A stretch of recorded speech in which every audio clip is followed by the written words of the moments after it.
Chapter 101. She took the initiative to explain, "It's a lost child. I'm taking her to look for her mommy." He nodded coldly and was about to leave when he realized that someone was tugging on his pants. He looked down and saw the little one looking up with a grin, her chubby little hand tugging on his pants. "Ah, baby, let go." Xia Dong quickly bent down and pried the little one's hand away. "Excuse me." Xia Dong nodded at Bailey Han. She wanted to leave with the child, but when she looked down, the child had already run away while she was talking. She followed and realized that the child had run to the washroom around the corner. Could it be that her mommy was in the washroom and she had snuck out while her mommy was in the washroom? Xia Dong entered the ladies' washroom with doubts. It was empty and there was no one inside. All the cubicle doors were closed. She called out tentatively, "Baby, where are you?" Just as she finished speaking, there was a knock from the last cubicle. She walked to the door and knocked. "Baby, are you in there?" The cubicle door suddenly opened a crack. Xia Dong reached out to push it open. Just as she was about to speak, she suddenly felt a pain in the back of her head and her vision turned black. She gritted her teeth and held onto the wall for support. No, it was her child. She couldn't fall. "Help!" Just as she was about to speak, a large hand covered her mouth tightly from behind. It hugged her body and dragged her into the cubicle behind her. Her head hurt and her consciousness started to blur. She vaguely saw the last cubicle door open with a creak. A woman in a cleaner's uniform walked out from inside. Beside her feet stood the little girl. Xia Dong couldn't hold on any longer. She finally closed her eyes and fell into the arms of the person behind her. The moment Xia Dong chased the little girl to the ladies' washroom, a man wearing black-rimmed glasses also strolled over.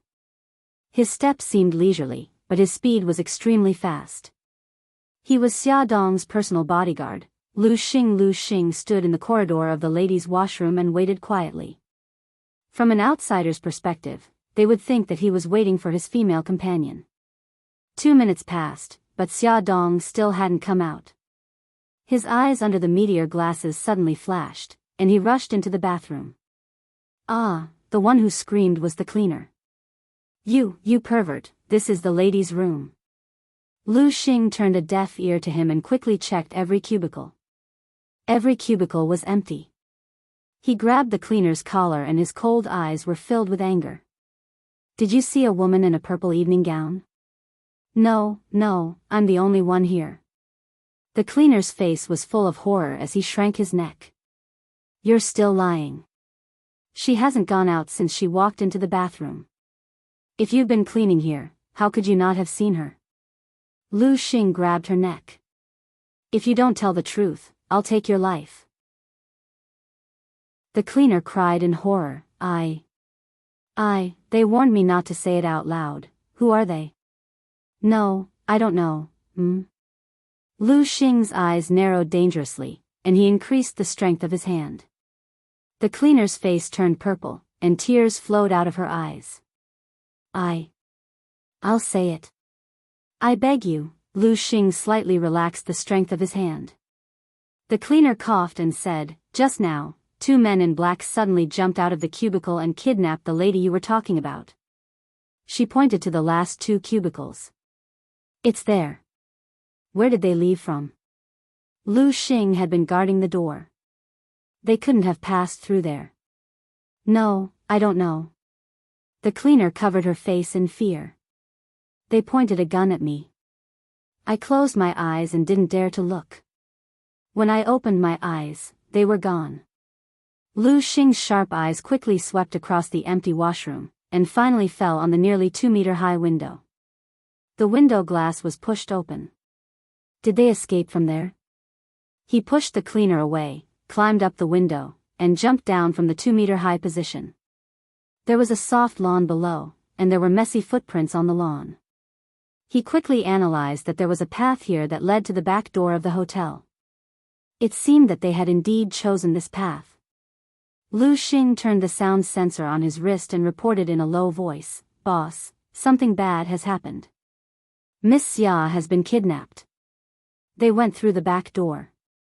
Mika Keto was chatting with a client when she suddenly heard Lu Xing's voice. Her expression changed, and she said, "Sorry," to the client and left quickly. As she walked, she informed Jiang Dao, send people to block all the exits of the hotel. Don't let anyone leave. Just as Lu Xing jumped out of the window, the cleaner picked up the black garbage bag and put it on the trolley. She calmly pushed the trolley into the staff elevator, went down to the basement, and moved the garbage bag out through the staff passageway. She looked back from afar and saw a group of men in black blocking all the exits of the hotel. They were checking the cars and guests entering and leaving one by one. The hotel manager was standing at the door, bowing and apologizing to the guests. She curled her lips and revealed a strange smile. There was a truck full of garbage parked by the roadside. Seeing her coming, a bearded man who looked like a driver jumped out of the truck and helped her carry the black garbage bag. He was about to throw the garbage bag into the truck, but the cleaner quickly stopped him. "White Tiger, be careful. The client said very clearly that we have to protect the child in her belly. F***ck, this is so troublesome. I don't know what the client is thinking." The bearded man put the garbage bag into the truck while cursing. "Stop complaining. They have a reward of 2 million yuan. Alright, now is not the time to talk. We have to send her out of the city tonight." The cleaner nimbly jumped into the truck and took off his hat, revealing his black hair. The bearded man also got into the truck, started the engine, and drove into another street in the blink of an eye.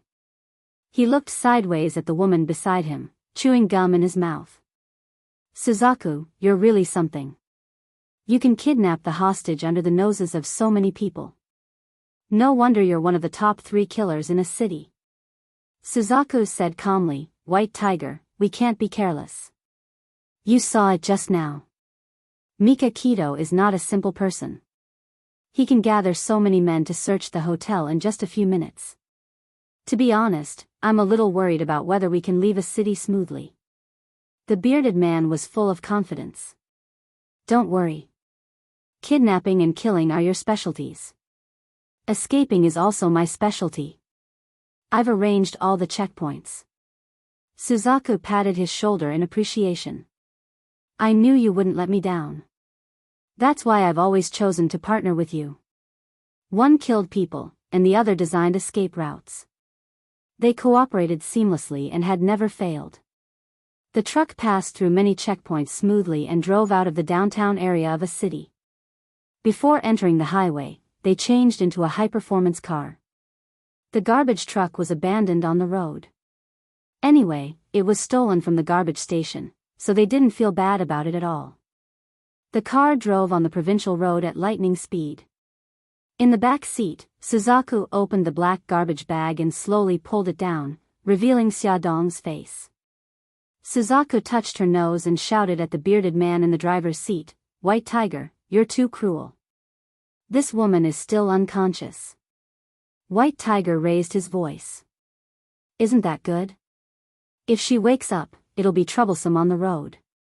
Vermilion Bird shook her head and helped Xiaodong lie down on the seat. First, she took out a pair of rubber gloves and put them on. Then, she rummaged under the seat and pulled out a small metal box. Inside the small metal box was a row of small potion bottles. The potion bottles contained a transparent liquid. She shook the small bottle and used a syringe to suck out all the liquid inside. Then, she raised Xiaodong's arm and injected all the liquid in the syringe into Xiaodong's body.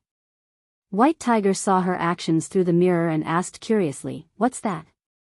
Suzaku skillfully packed the small metal box. "I don't know. The client asked my godfather to send it over." White Tiger shrugged.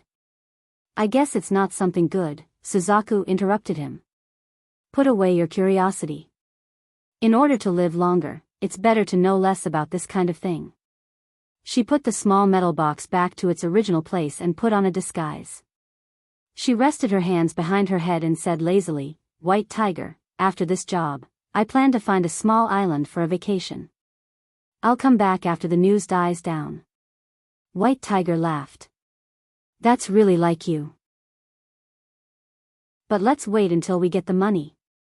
The car sped in the night, and the scenery on both sides of the road flashed by quickly.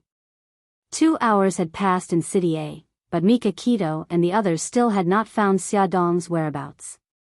The surveillance cameras outside the hotel had been tampered with and did not record anything. All the exits, including the staff's private passageways, were searched, but no suspicious person was found. Lu Xing was shocked and realized that he had overlooked something. The whole incident flashed through his mind quickly, starting from when Xia Dong and Boss parted ways and walked to the atrium, then back to the ladies' bathroom, and that, Lu Xing rushed to the hotel manager. Get me the information of all the staff in your hotel. Okay. The hotel manager hurriedly ordered the personnel department. Soon, someone turned on the computer and pulled up all the staff's information. Lu Xing moved the mouse and quickly browsed through it. Finally, his gaze fell on the cleaners column. He pointed at a person's photo and said, "Call this person over." Okay. Someone immediately obeyed the order and left. After a few minutes, that person hurriedly ran over. Manager, the cleaner fainted in the changing room. Get her over here. 2 hotel staff helped the unconscious cleaner over. Lu Xing touched her nose and checked her head. His face darkened. It was obvious that she had been knocked out from behind. He took out the medicine to wake her up and applied it to her nose. She quickly woke up and was startled. Who are you? Don't care who I am. Let me ask you, 2 hours ago, did you enter the ladies' bathroom in the lobby? No, what happened? I remember that when I was changing my clothes, my head suddenly hurt, and I don't know anything after that. Lu Xing checked the cleaner's wardrobe and found that her uniform was missing. It was obvious that someone had knocked her out, changed her clothes, and disguised as her to kidnap Miss Xia in the bathroom, and the cleaner he saw in the bathroom was someone else in disguise. Damn it, he actually listened to her and chased after her from the back door. It must have been at that time that the killer escaped with Miss Xia. After deducing all this, Lu Xing was filled with guilt. He bowed in front of Mika Kito. Boss, I fell into the enemy's trap and caused Miss Xia to be kidnapped. Please punish me. Awesome novel, Shinwu 799. Chapter 102. Mika Kito swept his gaze across the room. Other than the hotel manager, everyone else had been kicked out. Mika Kito did not look at Lu Xing. Instead, he walked up to the manager and said with a cold look in his eyes, "You know the consequences if what happened today gets out." The manager bowed in fear. Yes. I won't say a word. Very good. Keep your employees' mouths shut. Otherwise, I'll turn this hotel into ruins. Mika Kito's expression was cold. The manager nodded fiercely. After Mika Kito gave him the signal, he ran away in fear. In the end, only Mika Kito and Lu Xing were left in the lobby. Lu Xing was still bowing when Mika Kito suddenly grabbed his wrist. With a crack, the bones in his wrist were broken. His left hand hung limply. Lu Xing's expression was normal as he said, "Thank you for showing mercy, boss." Mika Kito said coldly, "Inform everyone to search the entire city. Also, make sure that news of Xia's disappearance doesn't leak out." Yes. Lu Xing bowed respectfully. When Mika Kito returned to Xia Dong's apartment, it was already late at night. He thought that the children were already asleep, but he did not expect to see the 2 little rascals huddled on the sofa, watching cartoons and waiting for him. Uncle Shen. Xiao Guai called out happily. You're back. Hey, where's mommy? Mika Kito changed his shoes and walked to the sofa to sit down. He said gently, "Your mommy has something to do at the last minute and has to go on a business trip. She'll be back in a few days." Ah. Xiao Guai's face fell in disappointment. Why didn't mommy tell us? Bad mommy. Xiao Bao's black eyes stared at Mika Kito without blinking. Suddenly, he grinned and stroked his sister's hair. Xiao Guai, mommy didn't do it on purpose. Don't blame her. It's getting late. You should sleep. Big brother will take you to your room, okay? Okay, okay. Xiao Guai placed her little hand in her brother's and waved at Mika Keto. Good night, Uncle Shen. Mika Keto bent down and kissed her cheek. Good night.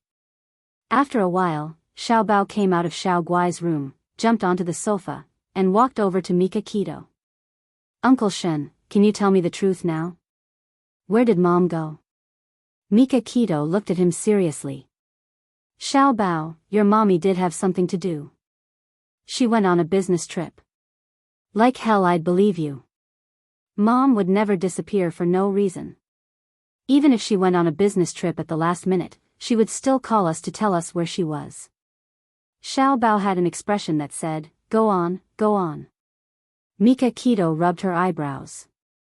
The child was too smart. It was troublesome. He patted his young shoulder. Actually, your mommy is in a bit of trouble. She's been kidnapped. What? Xiao Bao jumped up in shock and cried out, who would be so bold? No, that's not the main point. Is Mom in danger? Are there any clues about the kidnappers? Xiao Bao, don't worry. We're investigating. Trust me, we'll have news about your mommy soon. I won't let her get hurt. Mika Keto held his shoulder and said seriously. Xiao Bao's snow-white teeth bit his lower lip tightly. His little face scrunched up as he tried to calm down. However, he was a 4-year-old child after all. How could he not be worried when the person closest to him was kidnapped? His eyes turned red and tears fell from his eyes as he started to cry. Uncle Shen, do you think Mommy will be in danger? I'm so scared. Mika Keto pulled him into her arms. Her voice was soft but firm. No, I won't let your mommy be in danger. Although she had made this promise in front of the child, after a night, her subordinates still hadn't found any useful information. They couldn't trace Xia Dong's phone signal either. Although Mika Keto appeared calm on the surface, she was actually burning with anxiety. In the study, Mika Keto's face was gloomy. Lu Xing, who did Xia come into contact with last night? Lu Xing's fractured wrist had already been bandaged. He recounted all the people Xia Dong came into contact with last night, as well as the details. Mika Keto heard that before Xia Dong went missing, she was chasing a little girl and bumped into Bailey Han. Mika Keto frowned. That little girl might have been deliberately arranged by the kidnappers to lower Xia's guard and lure her into a trap. Do you still remember what she looked like? Lu Xing nodded and took the pen and paper from Jiang Dao. With just a few strokes, she sketched a portrait of the little girl on the paper. Mika Keto waved her hand. Jiang Dao, pass down the order. Get everyone to search for the little girl's whereabouts. One of her subordinates knocked on the door hurriedly and walked in. Boss, we've questioned all the hotel staff. Witnesses said they saw a cleaner pushing a garbage cart out of the hotel. Mika Keto was shocked. Send someone to check all the garbage trucks in the hotel area. Ask around at the garbage recycling station. The subordinate obeyed and left. Lu Xing hesitated for a moment and said, Boss, maybe we can ask Bailey Han. He was the last person Miss Xia saw before she went missing. At that time, the little girl even grabbed his pants and smiled at him as if she knew him. Before she could finish her sentence, Mika Keto had already flashed past her like lightning and disappeared at the door. Mika Keto's heart pounded wildly. Was it Bailey Han who did it? He was about to marry Su Yunqian. Did he want to get rid of Xia Dong because he found out that she was pregnant? At the door of the conference room of Shanghao Group, Linda anxiously stopped the aggressive Mika Keto. Mr. Beitang, you can't go in. The president is in a meeting. Beitang Shen suddenly exerted force and pushed her away. With a kick of his long leg, the door of the conference room opened with a bang. He stood at the entrance of the conference room like a black-faced thunder god. Everyone present at the meeting turned to look at him. They were stunned, shocked, and confused. All kinds of gazes were intertwined with each other.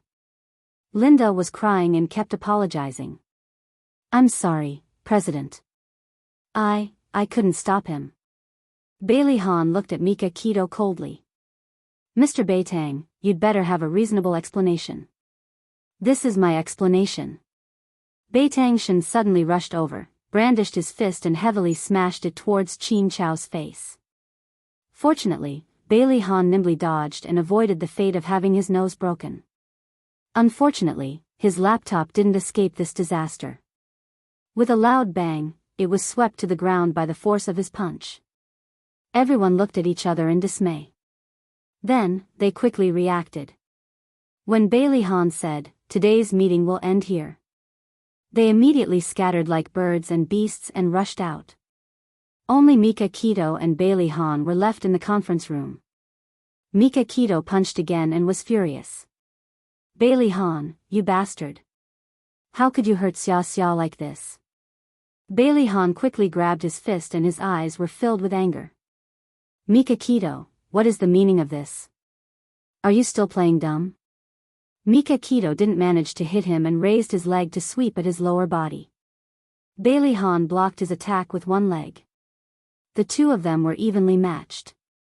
After more than 10 moves, the chairs in the conference room were knocked over and they were in a sorry state. The two of them held each other's arms, their murderous gazes intertwined, sparks flying. Their faces were injured and their hair was messy, but their auras were fierce and overbearing as they stared fiercely at each other.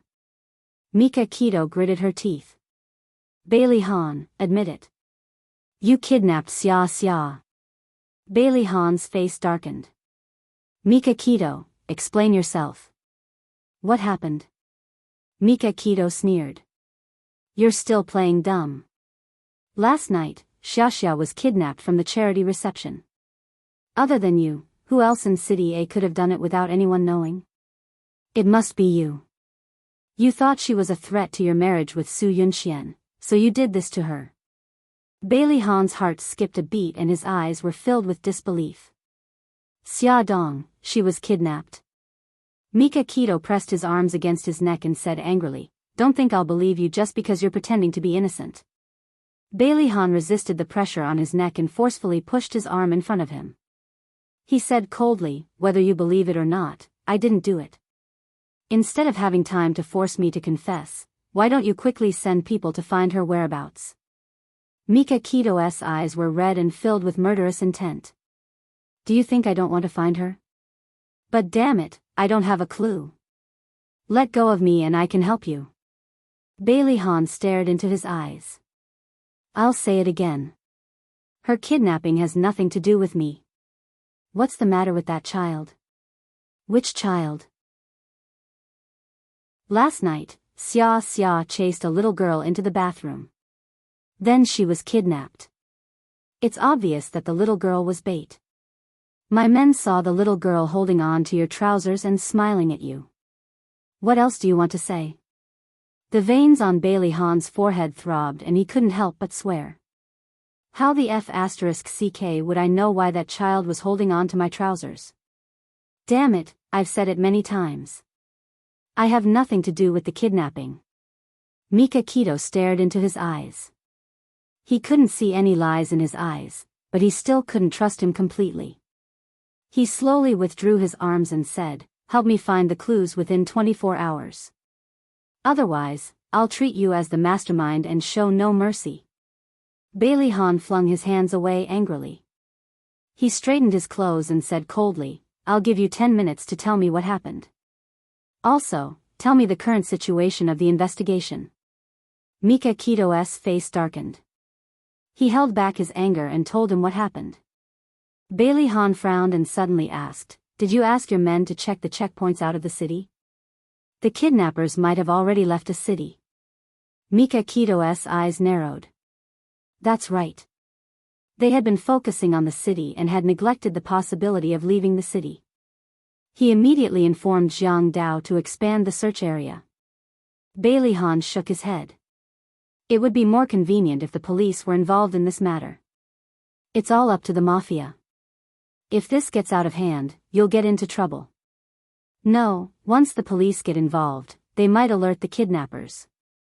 If the kidnappers are angered, they'll do something to Xia Xia. Mika Kito was willing to put himself in danger for Xiaodong's safety. Bailey Han couldn't help but look at him. An hour later, Mika Kito's men came back with news. Boss, a garbage truck was found on the hillside at the entrance of the provincial highway. According to the garbage station, the truck was stolen last night. Mika Kito analyzed calmly. It must have been left behind by the kidnappers. There are 4 entrances to the provincial highway, each leading to 4 different provinces. Send some people to search these provinces. Awesome novel, Shinwoo 799. Chapter 103. Bailey Han pondered for a moment and said, I have contacts in 2 of the provinces. I will ask them to help investigate in secret. Mika Kito nodded. When Xiaodong woke up, her head hurt. She frowned and opened her eyes. The next moment, she suddenly jumped up from the bed and looked at everything in front of her in disbelief. This was a house with mud walls. The low roof was covered with tiles. When she looked up, she could see bits and pieces of light shining in. If it was raining, it would definitely leak. This was the first time she saw what it meant to have 4 bare walls. In this room, there was nothing except for the shabby wooden bed, a small wooden table, and a small wooden stool. She couldn't help but laugh coldly. Did she transmigrate? Or did she transmigrate into the recently popular farming novels? She touched her face and body. Fortunately, she was still herself. She patted her forehead and slowly recalled. Finally, she remembered that she had chased a little girl to the washroom. Then, she was knocked unconscious by the person hiding in the cubicle. After that, she came to this strange place. She touched her stomach with both hands. It was very stable and normal. The baby in her stomach should be fine. She realized that she was wearing a shabby floral shirt. It looked a little like a fabric from the 80s. Her legs were a little sore, as if she had gone through a long journey. Xiaodong rubbed her legs, then turned over and got out of bed. She walked to the shabby wooden door and pushed it. She wanted to go out, but the wooden door was locked from the outside. After pushing for a long time, she could only hear the clanking of the iron lock. Is anyone there? Is anyone there? Xiaodong shouted as she pushed the door open. Soon, she heard hurried footsteps, followed by the sound of the door being unlocked. The door opened, and a man with messy hair and an unshaven beard stood at the door. The man was wearing shabby clothes, and his pants were rolled up to his knees. He was barefoot and his feet were covered in mud. The man looked to be in his 30s. His skin was very dark, and he grinned, revealing a mouthful of yellow teeth. Wife, you're finally awake. You scared me to death. The man spoke in a dialect, so Xiaodong couldn't understand him at all. She was stunned for a moment before she smiled and said, Brother, I don't understand what you're saying. Do you speak Mandarin? The man chuckled even more happily. Slapping his thigh with his large hand, he turned sideways and happily shouted in a certain direction, Mother, my wife is awake. The slave didn't lie to me. My wife is really from the city. Before Xiaodong could figure out what he was so happy about, an old woman in her 70s or 80s walked over shakily with a walking stick. She squinted her old eyes and sized up Xiaodong from head to toe. She kept nodding her head. This girl is very pretty. Big breasts and a big butt. She can give birth to a son. Xiaodong was flustered by the old woman's gaze. She smiled awkwardly and said, Grandma, do you understand what I'm saying? The old woman stretched her ears to listen to her. Xiaodong saw that the old woman was listening so seriously and thought that she understood what she meant. She looked at her expectantly. Grandma, may I ask where this place is? The old woman listened for a while before she suddenly laughed out loud. She patted the man standing next to her. Fugue, this girl is speaking the city dialect. It's so nice. Yes, Mother. This wife is worth it. I didn't sell those 2 big white pigs for nothing. Isn't that so? Fugue, you and your wife will consummate the marriage tonight. Mother wants to hold a big fat grandson so badly. The old woman smiled as she stared at Xia Dong. She mumbled something that Xia Dong couldn't understand. Xia Dong felt helpless. She could tell that this old woman should be the man's mother. The two of them were speaking the local dialect.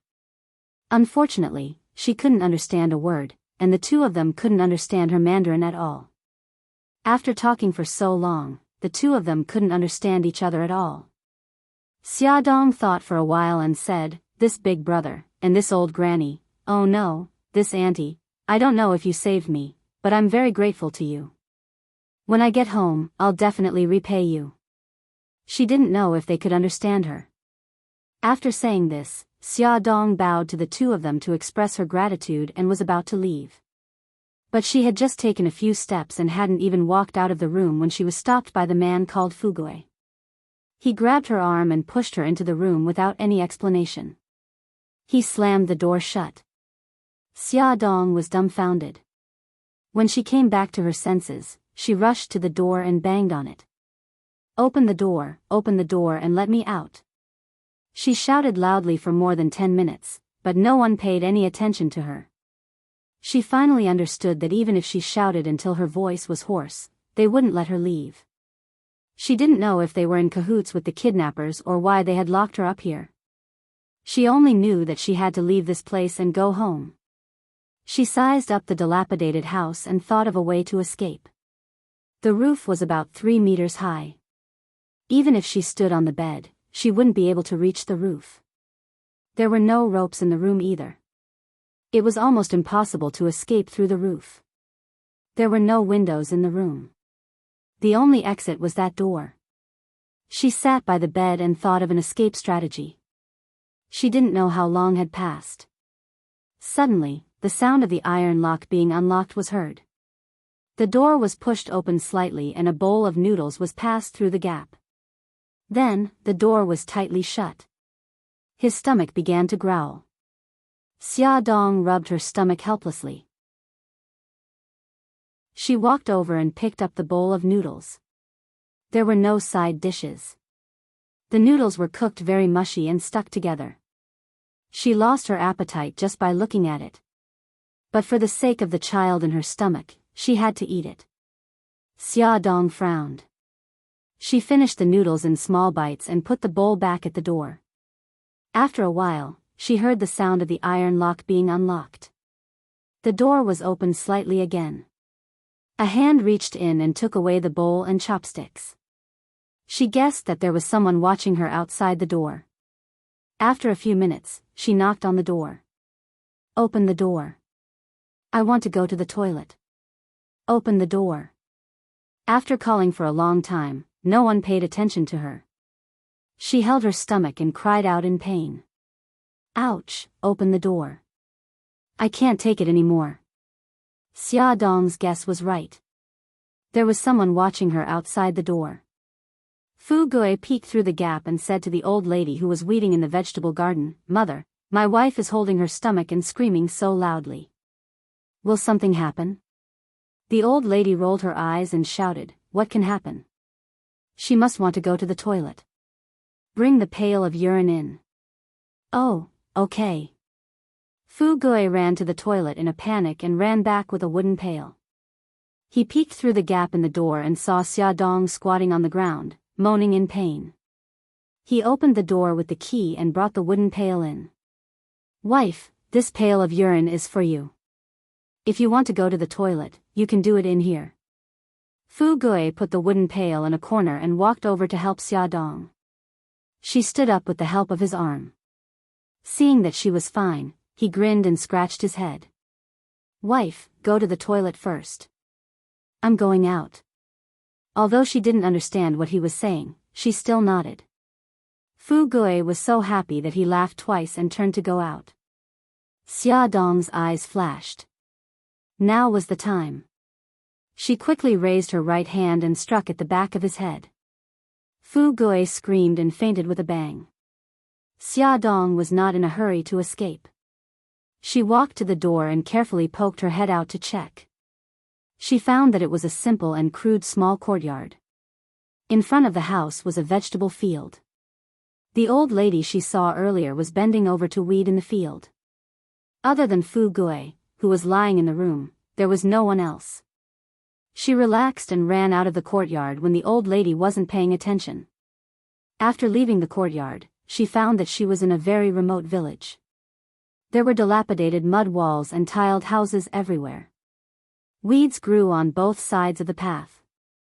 She didn't know which direction to go, so she randomly picked a path that looked relatively wide and ran along the path. She covered her stomach and didn't dare to run too fast.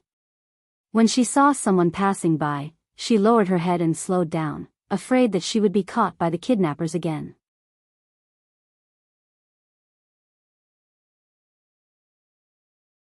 Chapter 104. The man jumped down from the tractor and quickly ran up to grab her wrist. He shouted in dialect, "Kong Lauer, come out quickly." The wife that Wang Fugui bought ran away. "Come out quickly and catch her." "Let go of me." Xia Dong grabbed the man's wrist and threw him over her shoulder. Xia Dong held her stomach and started to run. Before she could run 2 steps, she heard the courtyard door open. She turned her head and saw a group of people running out with ropes and sticks. They were chasing after her. She gritted her teeth and increased her speed. If it was any other time, she would definitely be able to shake off this group of people with her speed. However, she was pregnant now and did not dare to run too fast. After running for a few hundred meters, she was surrounded by the group of people. "Why are you running? No matter how fast you run, you can't run out of our village. Let me tell you, you can forget about going out for the rest of your life. Just obediently live with Wang Fugui." The man who drove the tractor followed her and surrounded her. He held his sore cheek and said in broken Mandarin, "What do you mean? Who is Wang Fugui? Why should I live with him?" Xia Dong asked as she quietly looked around. There were a total of 3 men and 2 women surrounding her. They were all holding ropes and sticks in their hands. It seemed that if she resisted, they would hit her head with the sticks. "Wang Fugui, the man who bought you. You are now his wife." Xia Dong's body stiffened. "You mean, I was kidnapped? My sister-in-law and I were also abducted by human traffickers. The men here couldn't get a wife, so they finally bought one. They treat their wives well. Don't worry, Wang Fugui is famous in the village for being an honest man. He will definitely treat you well." Xia Dong's mind was buzzing. She did not hear what the woman said. When she came back to her senses, her hands were already tied. The tall woman was still comforting her.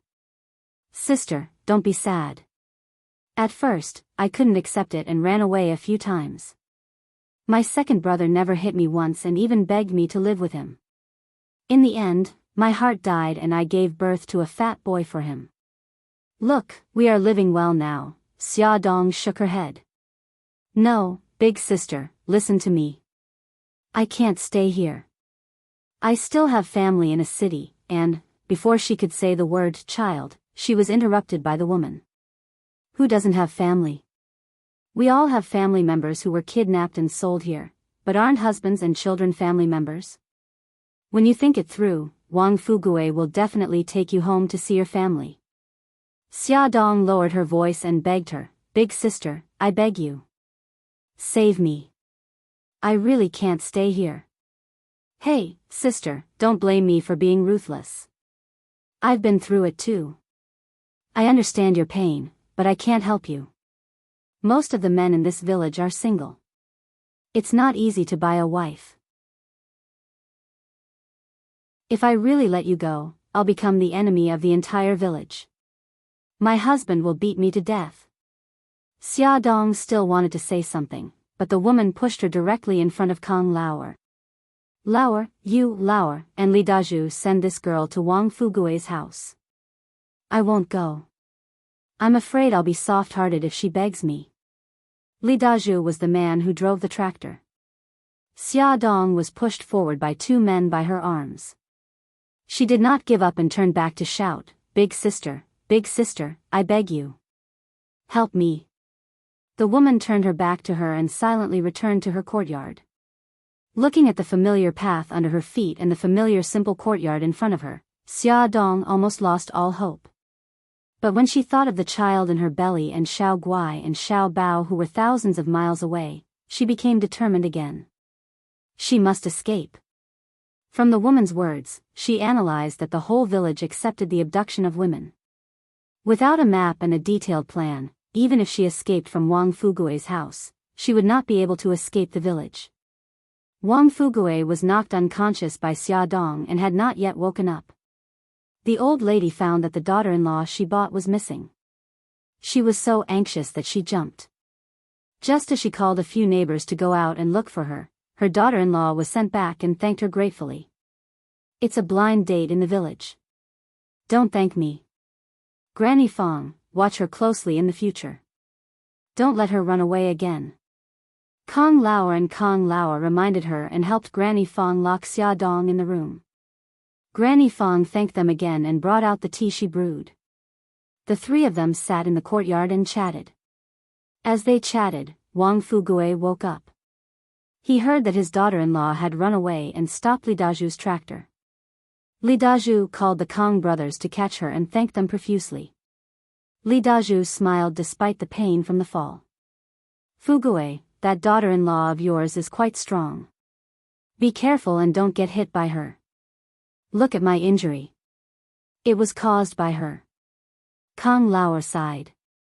Didn't the slave trader say that there was something wrong with her head?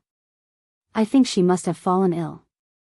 The people outside were chatting in a language that Xia Dong did not understand. She sat at the head of the bed and felt that something was wrong with her body. It was as if there were thousands of little insects gnawing on her flesh and bone marrow. It was itchy and painful. Her hands and feet began to tremble, and her whole body trembled. Her eyes were sore, and her nose was itchy and spicy. Tears flowed uncontrollably from her eyes, and mucus flowed from her nose like clear water. There was no tissue in the room, so she could only use her sleeves to wipe her tears and mucus. However, no matter how hard she tried, she could not wipe them clean. Her body was itchy, painful, and numb. She hugged her head and screamed in pain. Ah, it's so uncomfortable. She lay on the bed in pain. She wanted to roll around to relieve the pain, but there was still a trace of consciousness in her mind. She could not hurt her child. She absolutely could not. Ah, it hurts. Xia Dong's fingers clenched the bed board tightly as she endured the bone-chilling pain. Her head began to spin, and her vision began to blur. However, the pain and discomfort in her body became clearer. The pain in her limbs and bones were transmitted to her mind. Painful screams kept coming out of the room. Wang Fugui jumped up from the stool. He wanted to go into the room to take a look, but Granny Fong stopped him. That woman is full of tricks. She must be trying to coax you again. You're not allowed to go. Mother, the slave said that she has a mental illness. What if she has a relapse? Mother, just let me go in and take a look.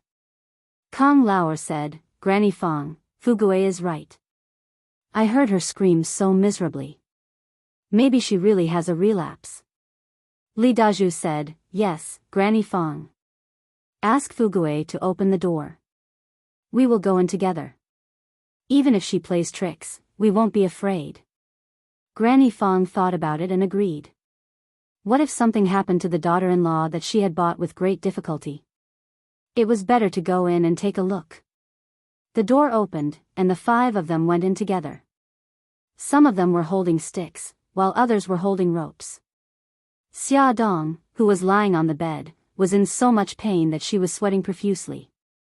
Her whole body was trembling, and her hands and feet were beginning to spasm and twitch. Li Daju slapped his thigh. Oh no, Fugui. It seems that your wife is really sick. Hurry up and find the thing that the slave gave you. Okay. Wang Fugui was an honest man. When he heard this, he ran out in a hurry. After a while, he came back with a small metal box. Hurry up, take the thing out. Wang Fugui opened the metal box. There were 10 small medicine bottles and 10 disposable syringes inside. He scratched his head anxiously. This thing, I don't know how to do it. Don't panic, I know how to use it. I used to give my mother an injection before. Kong Lao squatted down and took a disposable syringe. He inserted it into the small medicine bottle and absorbed all the medicine in the bottle into the syringe. Then, he asked someone to lift Xia Dong's sleeve and slowly inject the medicine into her body. Xia Dong's body was so uncomfortable that it was about to explode. In a daze, she heard someone come in. Then, she felt a sharp pain in her arm, and a cold liquid flowed into her body. Xia Dong felt her hearing and vision become blurry. Beautiful flowers bloomed in her mind. In the beautiful wilderness, she ran hand in hand with the children. The scene changed to her and Mika Kito sitting side by side on the beach in Hokkaido. His smile was so gentle and charming that she laughed along with him. She heard the sound of the tide crashing on the beach. After some time, the person sitting beside her turned into Bailey Han. Bailey Han looked at her coldly. He called her a liar. She felt terrible, so she squatted on the ground and sobbed. Suddenly, a pair of strong arms wrapped around her body. A gentle voice called her name, Xia Xia, Xia Xia. Wang Fugue and the others gathered around the bed. They saw that Xia Dong's face was abnormally red. She closed her eyes and laughed one moment and cried the next. Wang Fugue said worriedly, "Why do I feel that she's even crazier after giving her the injection?" Li Daju patted him on the shoulder. Ren Yako said that this is the only medicine that can cure her madness. Don't worry. Let's wait a little longer. After waiting for more than 10 minutes, Xia Dong finally calmed down. She didn't cry or laugh and fell into a deep sleep. Okay, everything's fine now. Wang Fugue heaved a sigh of relief and thanked the three of them. 3 p.m. in the study. Mika Kito sat on the sofa. His handsome face was as cold as 1,000-year-old ice. He exuded a powerful aura that made the people around him shiver. Bailey Han, who was sitting opposite him, didn't look any better. He looked like the black-faced god, full of murderous intent. Mika Kito stared at Jiang Dao maliciously. What are you guys doing? It's been 36 hours and you still haven't found Xia Xia's whereabouts. Jiang Dao bowed deeply. I'm sorry for my incompetence. Please punish me, boss. We'll talk about the punishment later. The most important thing now is to find Xia Xia. Mika Kito pursed his thin lips and his eyes emitted a terrifying light. We have to find her at all costs. Our brothers have split into 2 groups and are scattered in the 2 provinces. They've obtained the road surveillance cameras along the way and are analyzing and tracking the suspicious vehicles. At this moment, Bailey Han received a call. After ending the call, he said with a sullen face, "Good news. The Transportation Bureau of the 2 provinces I'm in charge of, one of them, Province S, has sent news. From 9 p.m., the day before yesterday to 5 a.m., yesterday, a total of more than 500 cars with City A license plates entered their province. They used the elimination method and finally locked onto these 2 cars as suspects. Attention, Songshu 566. Chapter 105.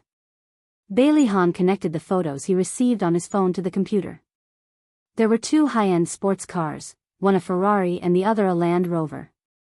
Mika Kito carefully observed the 2 photos, then pointed to the Land Rover and said, "I think it's more likely to be this car. The back of this Land Rover is more spacious. If the kidnappers put Xia Xia in it, it would be more suitable." "I agree with you," Bailey Han said in a deep voice. So, I have already asked them to focus on this Land Rover. Tracking the kidnappers was a race against time. On the other side, when Xia Dong woke up, it was already night time. There was no light in the room, so it was dark. Looking up at the ceiling, she could see the starlight shining through the cracks of the tiles. Her body was wet as if she had just been fished out of the water. Her face was also sticky.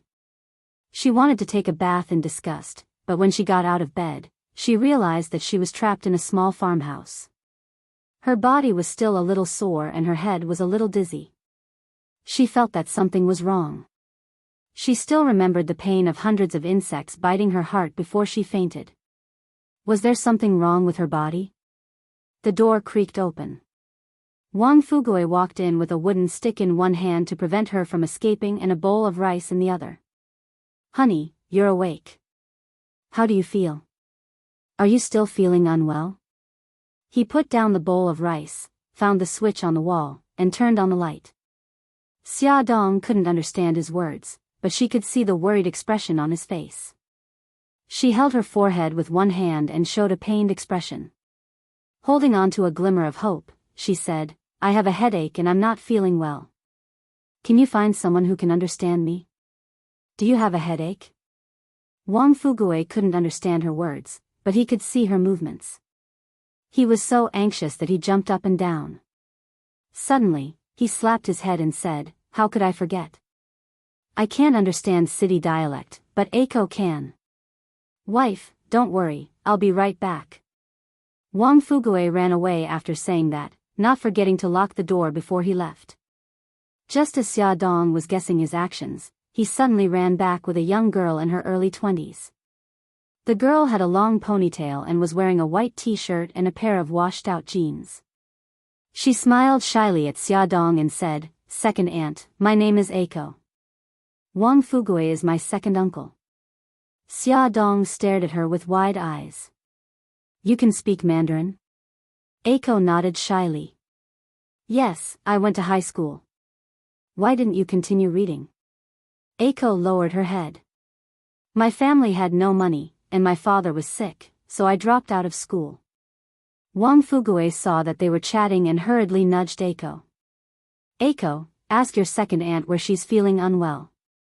Eiko then remembered the main reason why her second uncle had dragged her over. She hurriedly asked, "Second aunt, where are you feeling unwell?" Xia Dong didn't answer her question. Instead, she asked, "Eiko, I suddenly felt unwell in the afternoon.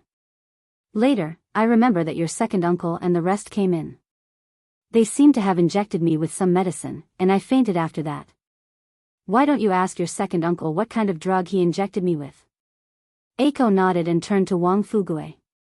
She repeated Xia Dong's words in Mandarin. Wang Fugui told Eiko everything that the human trafficker said, and Eiko repeated it to Xia Dong in Mandarin. "Second aunt, my second uncle said that the human trafficker said that you were from the city and had always been crazy. Our family despised you, so they didn't want to raise you. That's why the human trafficker brought you to our village. When the human trafficker sold you to second uncle, he left behind a box of medicine. He said that if you fell ill, second uncle could inject you with it, and your illness would get better." Xia Dong's face turned pale. What are the symptoms of the crazy illness that the human trafficker mentioned? Eiko translated Wang Fugui's words. The human trafficker said that when you fell ill, your whole body would convulse, and you would cry and have snot running down your nose. It would be very painful. "Eiko, can I take a look at the medicine that your second uncle mentioned?" Xia Dong's heart thumped. She was certain that she wasn't crazy, but what exactly was wrong with her body? Did the kidnappers do something to her? Eiko turned to ask Wang Fugui. Wang Fugui nodded and quickly returned with a small metal box. After opening the box, Xia Dong saw that there were 9 medicine bottles neatly arranged. Beside them were 9 disposable syringes. There were no labels on the medicine bottles, so she didn't know the name of the medicine, let alone its composition. Xia Dong had a bad feeling, but now wasn't the time to worry. The most important thing now was to escape from this mountain village. She closed the metal box and asked Eiko, "Eiko, can you tell me where we are?" Eiko said, "The village we live in is called Chiligo. It's under the jurisdiction of El City." El City. Xia Dong knew this place. It was more than 500 kilometers away from a city and was under the jurisdiction of another province, S province. The kidnappers had abducted and sold her to another province. Xia Dong's fingernails were deeply embedded in her palms. Her face was pale, and she forced a smile. Eiko, I'm bored here alone.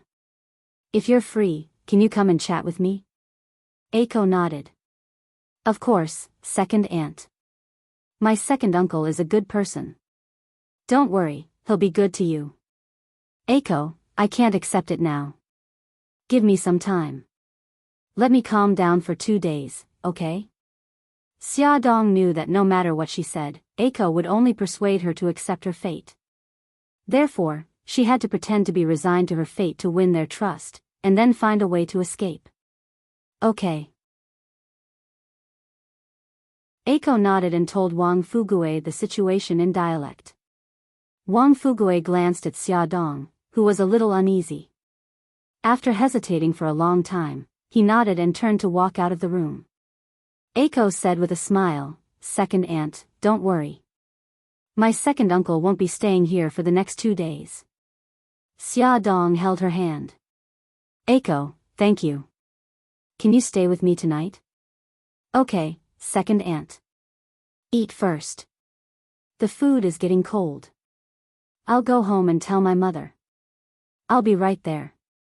After Eiko left, Xiaodong brought over the rice bowl on the wooden table. Dinner was rice, cabbage, and white meat. Although it didn't look good, it tasted good. Xiaodong finished it quickly. Eiko came back with a blanket and pillow. She said as she made the bed, Second aunt, where are you from? Xiaodong smiled. I'm from a city. Eiko, have you seen the trafficker who abducted me?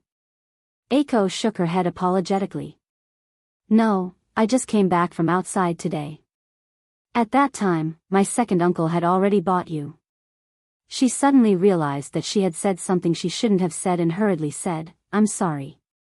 I shouldn't have mentioned it again. Xiaodong smiled bitterly. It's okay. I've already accepted it. Eiko, you're not in the village right now? What are you doing outside? Eiko smiled shyly. I haven't even graduated from high school. What else can I do? I'm working in a restaurant in a city. If it weren't for my father's illness, I might still be working in the restaurant. Xiaodong pointed at her jeans pocket and smiled. When you were making the bed just now, I saw the English vocabulary card in your butt pocket. I can see that you're a hard-working person.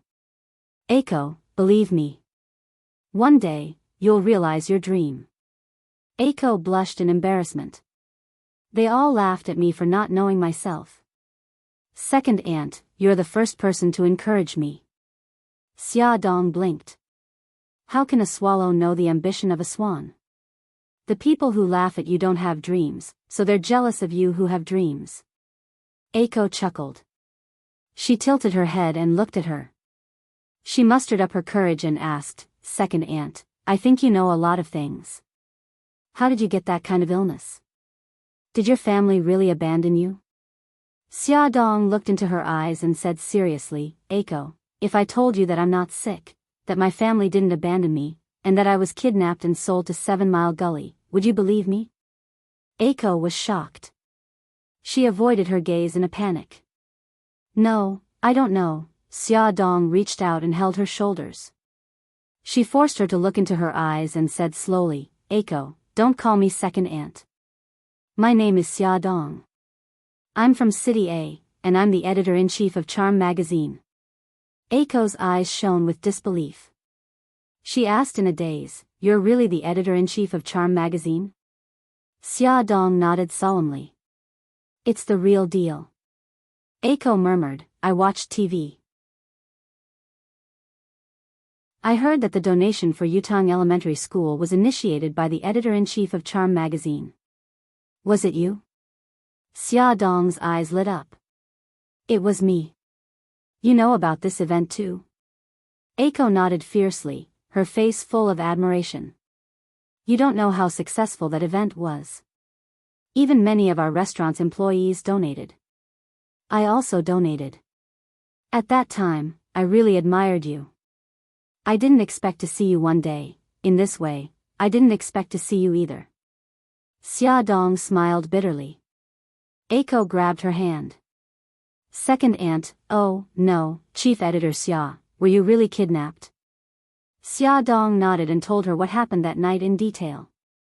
Finally, she looked into her eyes and said seriously, Eiko, can you help me? Eiko bit her lip. You want me to help you escape? That's right. Will you help me? Xia Dong looked at her eagerly. No, you can't. Ingzi pushed her hand away in panic. She was about to cry. Chief Editor Xia, I like you very much and I admire you very much. But I'm sorry, I can't help you. Why can't you help me? Can you tell me the reason? Because second uncle is my family's benefactor.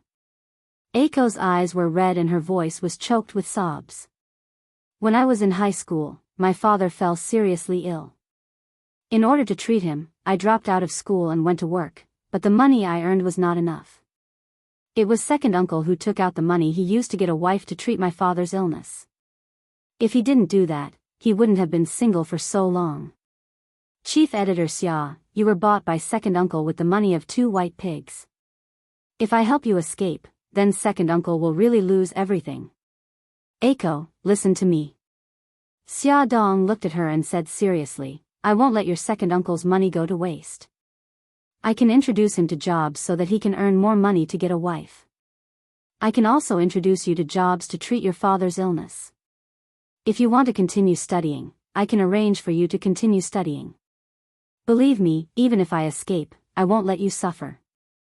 I will change your living conditions. But. Eiko stammered, not knowing what to say. But what? You don't believe me? Add Songshu 566.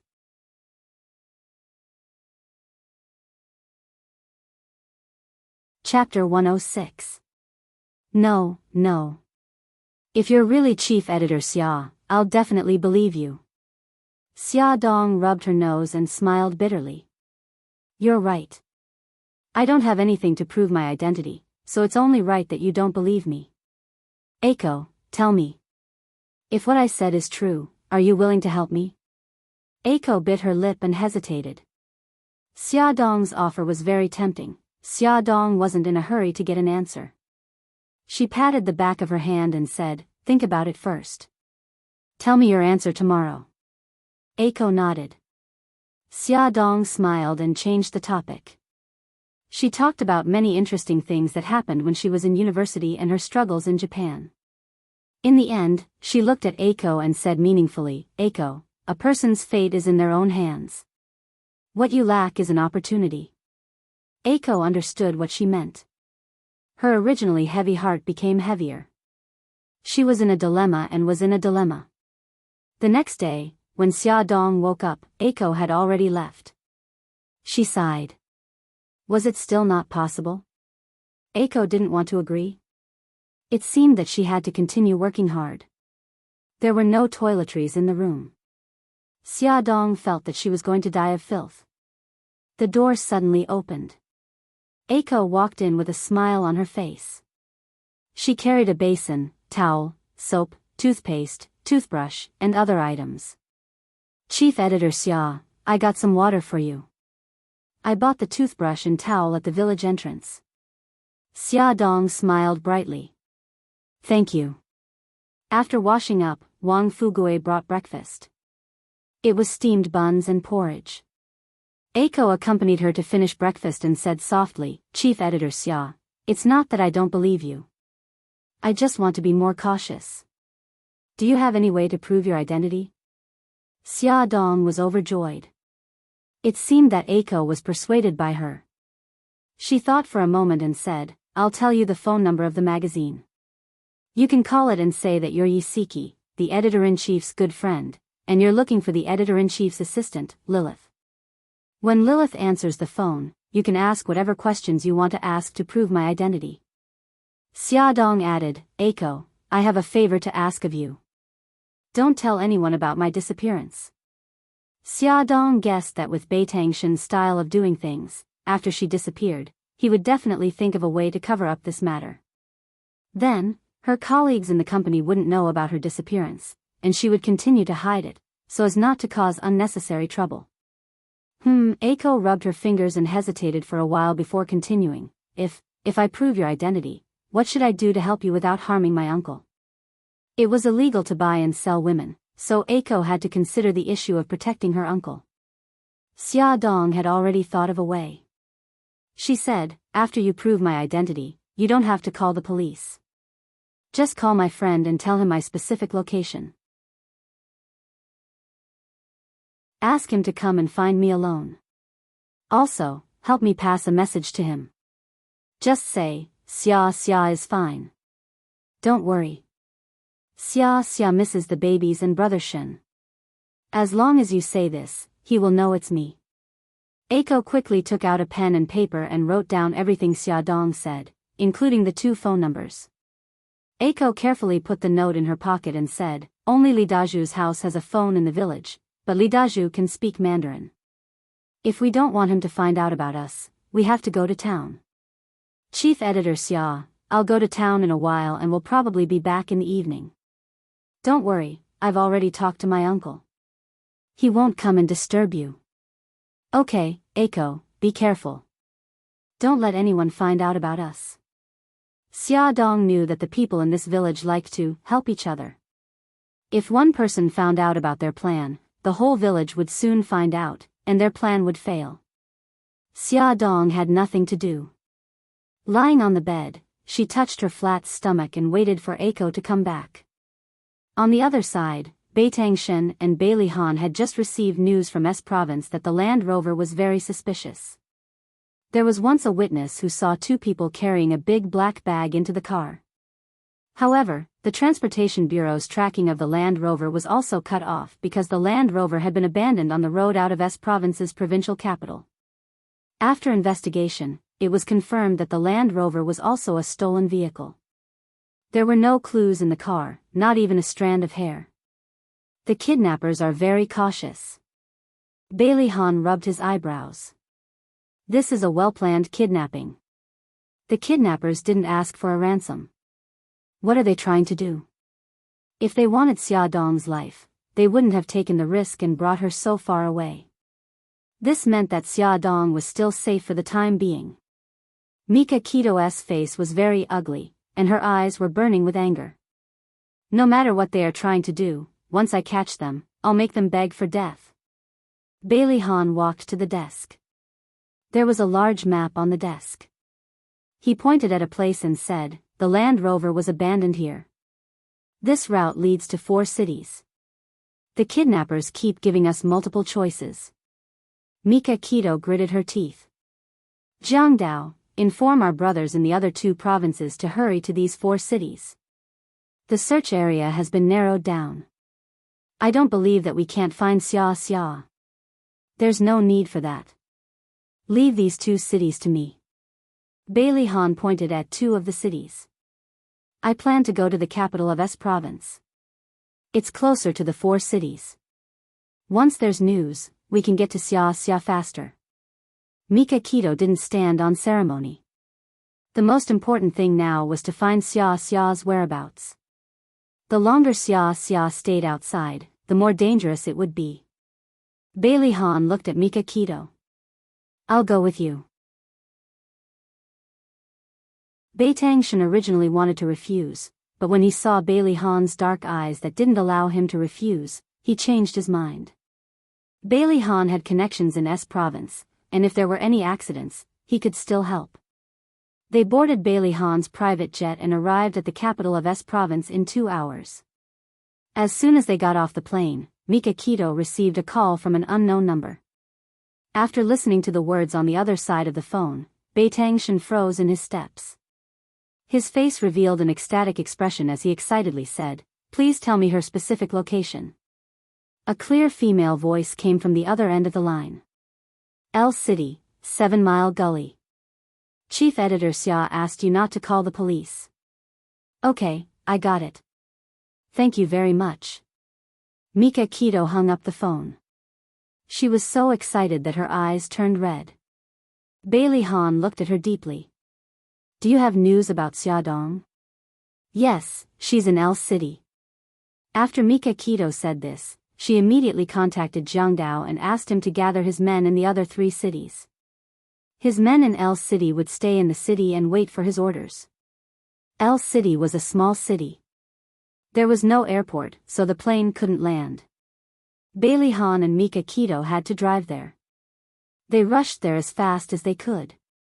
It was already about 4:00 in the afternoon. By the time they arrived at 7 Mile Gully, it was already past 8:00 in the evening. At this time, Xia Dong and Eiko were chatting in bed. Eiko said, "Chief Editor Xia, I called your friend at noon and told her our address." Xia Dong hugged her. "Eiko, thank you for your hard work. Don't worry. I won't let you down. I will help you change the situation at home." Eiko nodded. "I know. I believe in you." Chief Editor Xia, can you tell me more about your university life? I'm very curious. Okay. Xia Dong smiled and told her about her university life. She listened carefully, her eyes shining with envy and longing. After an unknown period of time, Xia Dong began to feel uncomfortable. What happened yesterday afternoon happened again. Her whole body was itchy and painful. She clenched her teeth and tried to control it, but she couldn't. Her body began to tremble, and her hands and feet trembled like a patient suffering from epilepsy. Eiko was shocked. Chief Editor Xia, what's wrong? Where do you feel uncomfortable? I feel so uncomfortable. Xia Dong groaned in pain. Her eyes and nose began to secrete liquid again. She felt so uncomfortable that she wanted to bang her head against the wall. She clasped her fingers tightly on the bed board to prevent herself from rolling around and hurting the child. Chief Editor Xia, don't scare me. What's wrong with you? Eiko looked at her uncomfortable face and didn't know what to do. She could only help her hold her body down and stop her from moving around. Z, find a rope, tie me up. Xia Dong couldn't hold on any longer. Her vision began to blur, but her mind was still clear. She wanted to protect the child. She had to tie her hands and feet so that she wouldn't move around. Eiko was shocked by her painful voice. She suddenly remembered that second uncle still had the medicine. She quickly said, "Don't worry, Chief Editor Xia. I'll go find my second uncle right away." No, don't give me the injection." Xia Dong was anxious and in pain. Her illness came in a strange way, and the injection was even stranger. She couldn't give the injection before she was sure that the injection wouldn't harm the child. Eiko was so anxious that she cried. Chief Editor Xia, don't force yourself. You're so pale now. Wait a minute, I'll call my second uncle right away. No. Don't. Xia Dong reached out and wanted to pull her, but she broke free of her hand. She ran to the door and knocked hard on it. Second uncle, open the door. Second aunt is sick. Second uncle. Wang Fugue heard Eiko's cries. He didn't even have time to put on his clothes. He ran over half naked with a small metal box in his hand. He opened the door with a bang and found that Xia Dong was in so much pain that her face was pale. He was shocked at first, but then he quickly opened the small metal box and scratched his head anxiously. Eiko, second uncle doesn't know how to do it. I'll do it. Eiko gritted her teeth. She had never injected anyone before, but she had seen the nurse do it for her father. She took the syringe and sucked the medicine into the syringe. She squeezed out the air inside and walked in front of Xia Dong. She lifted her arm and wanted to inject her. Xia Dong shook her head in pain. No. Don't, Eiko gritted her teeth. Chief Editor Xia, don't be afraid. It'll be over soon. She lifted her arm and slowly pressed the syringe down. The liquid inside was slowly injected into Xia Dong's body. She gradually calmed down. Eiko let out a long sigh of relief. Just as her heart returned to her stomach, Xia Dong suddenly started laughing.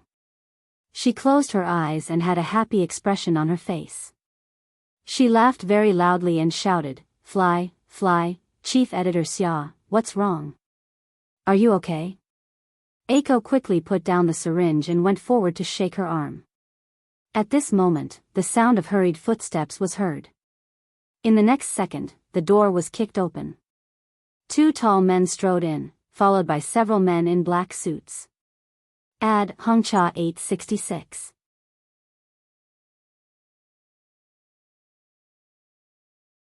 Chapter 107.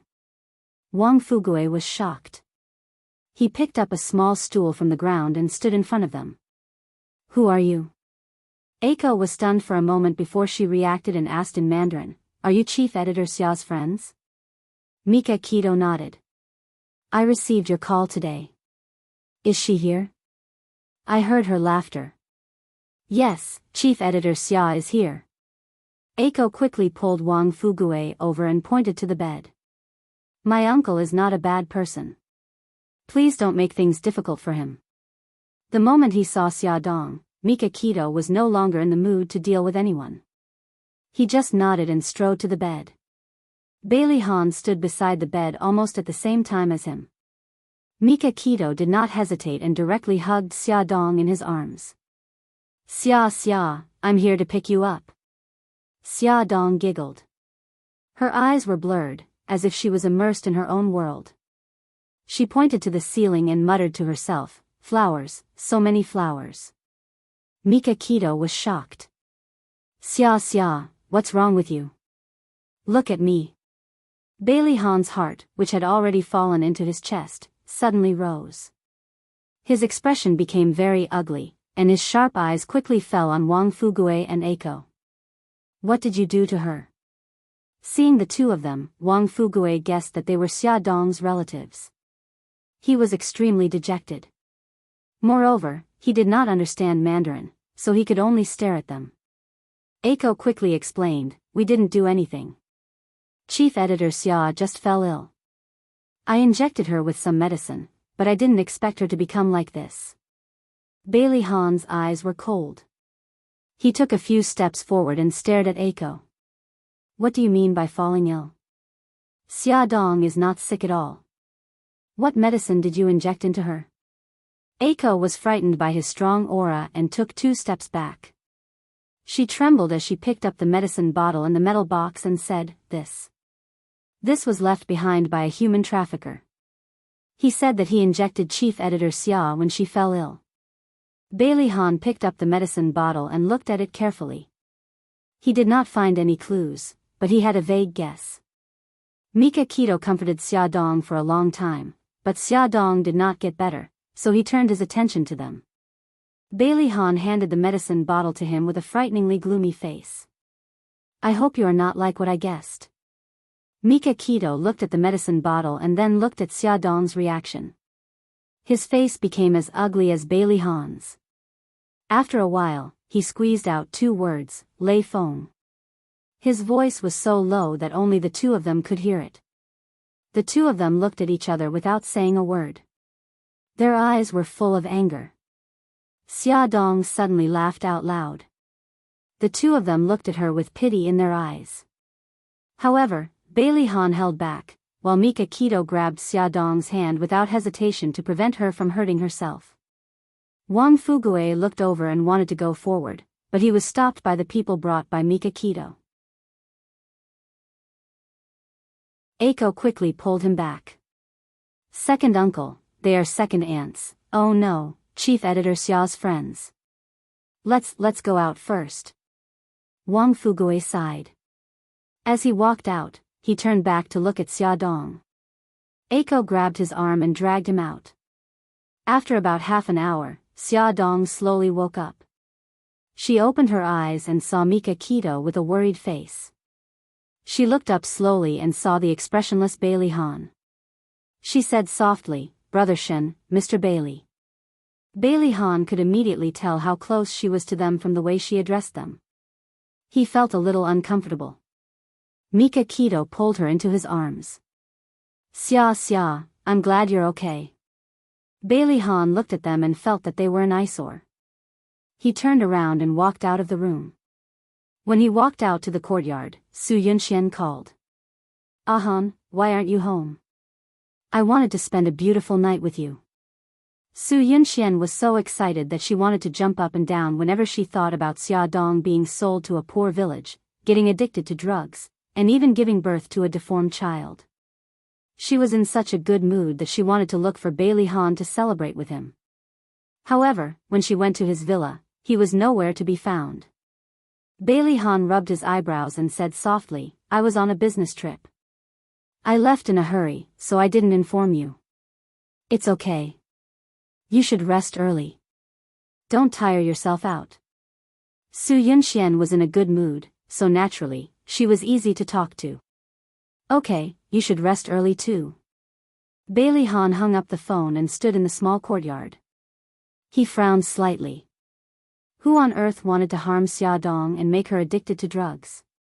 He pinched the space between his eyebrows. Drug addiction? How should he get her to quit? In the room, Xia Dong leaned against the pillow weakly. She smiled faintly and said, "Brother Shen, you came so quickly. Eiko just called you in the afternoon and you're already here in the evening." Mika Keto stroked her hair. The man who had always been resolute actually had red eyes. "I'm sorry, Xia. I didn't protect you well." Xia Dong shook her head. "Brother Shen, it's not your fault. I was the one who let my guard down. Brother Shen, I want to go home. I miss the children. I also miss Auntie and the rest. If they know that I'm missing, they will be very worried." Mika Keto couldn't help but kiss her on the head. "You should rest for the night. We'll go home early tomorrow morning. Don't worry, I lied and said that you were on a business trip. I also lied to your company and said that you were sick and asked for leave for you." Xia Dong smiled. "Brother Shen, I knew that you would have a way." Xia, are you afraid?" Mika Keto stroked her face. Her delicate little face had lost a lot of weight and her chin seemed sharper. "I'm not afraid. I know that I will escape. I also know that Brother Shen will think of a way to save me." Mika Keto pulled her into his arms. He wished that he could rub her into his body and make her a part of him. That way, he would never have to worry about her leaving him again. "Brother Shen, I want to give the children a call." "Okay." Mika Keto placed his phone in her hand. The call went through immediately. It was Xiao Bao's anxious voice. "Uncle Shen, is there any news about Mommy?" Xia Dong couldn't help but laugh. Bao, it's Mommy. It's so good to hear your voice." Xiao Bao burst into tears. This was the first time that Xia Dong had heard him cry so sadly. Her heart ached for him. She comforted him gently for a long time before he finally stopped crying. He said awkwardly, "Mom, I wasn't the one crying just now. It was the children on TV who were crying." I know. The men in our family won't cry." Xia Dong was very considerate of him. Xiao Bao smiled through his tears. "Mom, when are you coming back?" "I'll be back tomorrow. Take good care of Gigai, okay?" Okay. "Mom, come back quickly. Gigai and I still need you to help us arrange the program." "Okay, Mommy knows. It's getting late. Go to bed quickly. If you don't wake up tomorrow morning, Auntie Nanny will spank your little butt." "Wow, I've never slept in." "Mom, you're the one who sleeps in bed every day." "Little brat, don't expose me in front of your Uncle Shen." "Humph, Uncle Shen won't care. Anyway, Uncle Shen has seen your ugly face." The mother and son bickered for a while more before Xia Dong reluctantly hung up the phone and handed it to Mika Keto. Mika Keto smiled and said gently, Bao is right. I've seen your ugly face, but I don't mind at all." Xia Dong rolled her eyes. "Brother Shen, if you continue to embarrass me, I'll find a hole to hide in." Mika Keto patted her head. "I won't embarrass you anymore. Otherwise, I'll have to trouble myself to find you." They chatted in the room while Bailey Han went to negotiate with Wang Fugue. Although Wang Fugue was very sad, with Eiko's persuasion, he was able to accept it. Her family had already found her, so what else could he do? He could only agree to let them take her away. After the negotiation, Bailey Han gave Wang Fugue a sum of money. This sum of money was enough for him to buy a few wives. Wang Fugue looked at the money in shock. He trembled for a long time before spitting out a few words. I can't take this money. I only want the money that belongs to me. After listening to Ingzi's translation, Bailey Han's eyes quickly flashed with a touch of appreciation. He said, okay, I'll give you the money that belongs to you and give you a job. His construction company lacked such honest and upright employees. Eiko excitedly repeated his words to Wang Fugue in dialect. Wang Fugue was stunned for a moment before he bowed deeply. Bailey Han turned his gaze to Eiko. You're Eiko? Eiko nodded fiercely. Bailey Han asked, have you ever been to school? Eiko blushed. Yes, I have. I haven't graduated from high school yet. Do you want to go to college? Eiko said in surprise, can I really? Bailey Han handed her a business card. When you arrive in City A, you can come to me. I'll arrange it for you. However, you have to study in the second year of high school first and take the college entrance examination with your ability. During your study, all expenses will be paid by me. The condition is that after you graduate, you have to work for me in my company. Is there a problem? Eiko was so excited that tears came out of her eyes. No problem, no problem. Thank you, Mr. Bailey. Bailey Han's face was expressionless. You don't have to thank me. I'm just making a long-term investment. I hope you won't let me down. Mr. Bailey, I will work hard and won't let you down. Eiko was full of excitement. She vacated the best room in the house, laid out clean sheets and quilts, and nervously asked Bailey Han to stay in it. Although Bailey Han was the son of a rich family, he was not a playboy. He had even slept in caves and deserted islands. Of course, he did not care about the shabbiness of the room. He nodded lightly. On the other side, Wang Fugue also prepared a room for Mika Kito. Mika Kito let her 4 subordinates stay there, and she squeezed on the bed with Xia Dong. Although Xia Dong was a little embarrassed, she did not say anything in consideration of the fact that there were too many people and too few beds. Early the next morning, Xia Dong woke up. Mika Kito was no longer by her side. Xia Dong remembered that she had told him about the agreement between her and Eiko last night and asked him to help deal with it. Perhaps he had gone to deal with it. After she finished washing up, Mika Kito came back. She did not look good. Xia Dong asked, Brother Shen, what's wrong? Mika Kito snorted coldly. Bailey Han beat me to it. Ah. His face was dark. Bailey Han already settled it last night. He arranged a job for Wang Fugue and said that he would sponsor Eiko's school fees. At this point, he suddenly raised his eyebrows. However, Bailey Han did not know that Eiko's father was sick, so I agreed to treat Eiko's father. His expression was like that of a child who had snatched a piece of candy. Xia Dong could not help but laugh out loud. Beauty novel, Xinwu 799.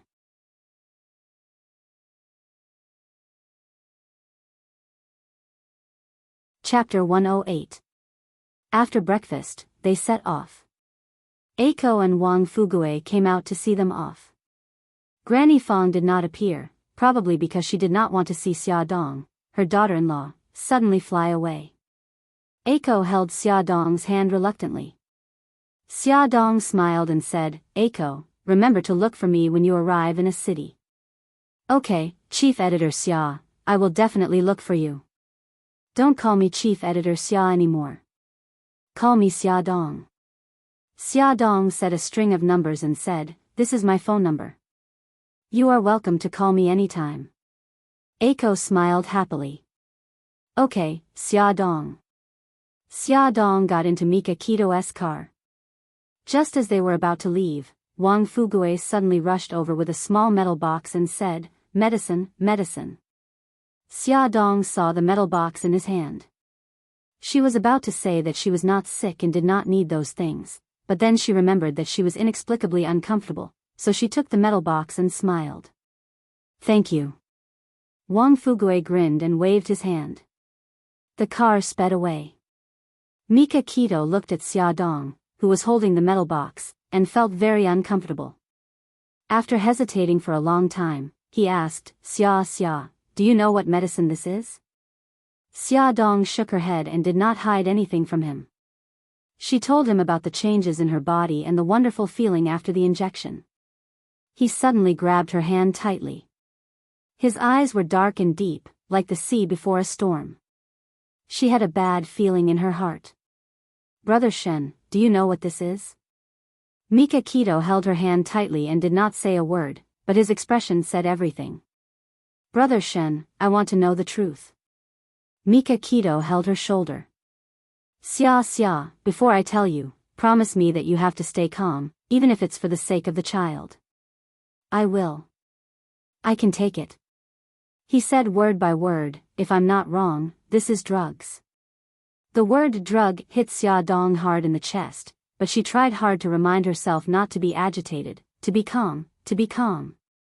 She clenched her fists tightly. Her primary concern was the child. "Brother Shen, I heard that drug addicts give birth to deformed children. I've been injected with drugs at least twice. Will I also give birth to a deformed child?" Mika Kito hugged her tightly.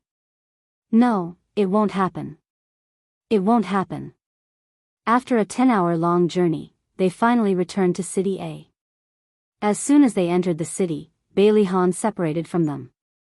Before they parted, Xia Dong smiled and thanked him. He nodded and said, "Rest well. Don't think too much." Xia Dong watched as Bailey Han drove into another lane and got into Mika Kito's car. "Brother Shen, let's go back too." When they got home, it was already evening. Mika Kito had already asked someone to pick up Xiao Bao and Xiao Guai from kindergarten. As soon as the two little rascals saw them, they immediately cheered and rushed over. Xia Dong hugged Xiao Guai and kissed him. She rubbed Xiao Bao's cheeks. Xiao Bao pouted, and Gigai allowed her to rub his cheeks. He had already talked to her on the phone last night to relieve his emotions. When he saw her now, he was a little embarrassed. His bun-like face was pink. After a long bout of affection, Xia Dong hugged the two little rascals in her arms and nestled on the sofa. Mika Kito sat beside her and naturally put her arm around her shoulders. She asked the two little rascals about what happened at school. Xiao Guai softly told them about interesting things, and Xia Dong laughed along. The atmosphere was very warm. Xia Dong touched Xiao Bao's head and said, "Good boy, the garden party is in 3 days. Starting tomorrow, Mom will help you rehearse the program." "Yay, Mommy is awesome." Xia Dong raised her eyebrows proudly. "Of course, your mommy is a rare talent." Xiao Bao's face darkened, while Xiao Guai covered her mouth and snickered. Hey, what's with that expression? You don't believe me?" Xia Dong turned to ask Mika Kito. "Brother Shen, tell me, am I a talent?" She secretly bared her teeth at him and revealed an expression that said, "You're dead if you don't speak up for me." Mika Kito laughed. "Babies, your mommy is not only a talent, but also a genius, mommy." He looked at Xiao Bao meaningfully. Xiao Bao understood tacitly and broke into a smile. Xia Dong beamed and patted Mika Kito's shoulder proudly to show her appreciation. But the next second, she frowned and looked at him suspiciously. "Brother Shen, are you playing word games with me? What do you mean by a genius mommy? At the end of the day, you're still praising Xiao Bao." Mika Kito patted her head. "It's good that you understand." Xia Dong gritted her teeth. "Wash your neck and wait for me to bite you to death." Mika Kito laughed and stretched his neck over. "Come on, I've already washed it." Xia Dong blinked and suddenly hugged his neck. She opened her mouth and bit down. "Ouch, Xia, you really bit me." Mika Kito's face contorted in pain. Wah wah wah, it's not suitable for children. Xiao Bao quickly covered Xiao Guai's eyes and smiled slyly. Mommy, don't do something so bloody and violent in front of a minor. It will leave a trauma in our young hearts. Xia Dong looked up and touched the corner of her mouth. Okay, Brother Shen. I'll let you off today for the sake of the children. Mika Kito's face twitched. He touched the teeth marks on his neck. Do I need to go to the hospital to get a rabies vaccine? Don't you dare. Xia Dong gritted her teeth fiercely and thought about biting him again. The family was in the middle of arguing when Xia Dong suddenly wrapped her arms around her shoulders. Her face turned pale and her voice trembled. Brother Shen, I'm tired. Please take me back to my room. Mika Kito was shocked. He quickly let go of the children and bent down to pick her up. He said to the worried children, It's okay. Your mommy traveled a long way today. She's just a little tired. I'll take her back to her room to rest. You Gigai can play in the living room. Okay, okay. The little guys nodded and waved their little hands. Mommy, good night. Xia Dong hugged Mika Kito's waist tightly with both hands. She suppressed the desire in her body and squeezed out a smile. Good night, darlings. After entering the room, Mika Kito locked the door and gently placed Xia Dong on the bed. Her forehead was already wet with cold sweat and her body couldn't help but tremble. Mika Kito's eyes were full of love. He held her hands tightly to prevent her from hurting herself. Xia, don't be afraid. I'm here. I'll always be with you. Xia Dong felt terrible. She knew that she was really addicted to drugs. And now, her drug addiction was acting up. She felt as if there were countless little bugs devouring her flesh and blood. It was itchy and uncomfortable. She twisted her body uncontrollably, trying to drive away the cravings in her body. However, her rationality told her that this was not good for the children. She shook her head in pain and said in a trembling voice, Brother Shen. I feel terrible. Get me a rope. Tie me up. Mika Kito's pupils constricted and shone with a painful light. He gritted his teeth, got up abruptly, and said in a hoarse voice, Xia, hang in there. I'll go get a rope. Xia Dong nodded with difficulty. Mika Kito walked out of the room and went to the living room to look for a rope. Fortunately, the children had already gone back to their rooms to rest. No one noticed his abnormality. He looked sullen as he rummaged through the items, anxiously looking for a rope. Finally, he found a bundle of rope in a cupboard. He strode towards Xia Dong's room. Just then, the doorbell rang. His face darkened and he strode to the door. Through the video, he saw Bailey Han standing outside the door. He frowned. Why is Bailey Han here? Mika Kito opened the door. His face was tense. Why are you here? Bailey Han did not seem to notice his bad temper. He glanced at the rope in his hand and said calmly, I have a friend who's a chemistry professor. He can help you analyze the composition of the drugs. On the way home, Bailey Han remembered this matter. He hesitated for a moment before he turned the car around and came here. Mika Kito immediately reacted. If he could analyze the type of drug in the small metal box, he might be able to find a way to control it. Come with me. Mika Kito said as he led Bailey Han to Xia Dong's room. He lowered his voice and said, the metal box is in Xia's room. She's sick. Wait at the door. Xia definitely did not want anyone to see her in this state. Mika Kito opened the door and walked in. The moment he closed the door, Bailey Han reached out and blocked the door. I can help you. Mika Kito stared at Bailey Han gloomily, and Bailey Han stared back at Mika Kito. Neither of them was willing to back down. In the end, the person on the bed moaned in pain.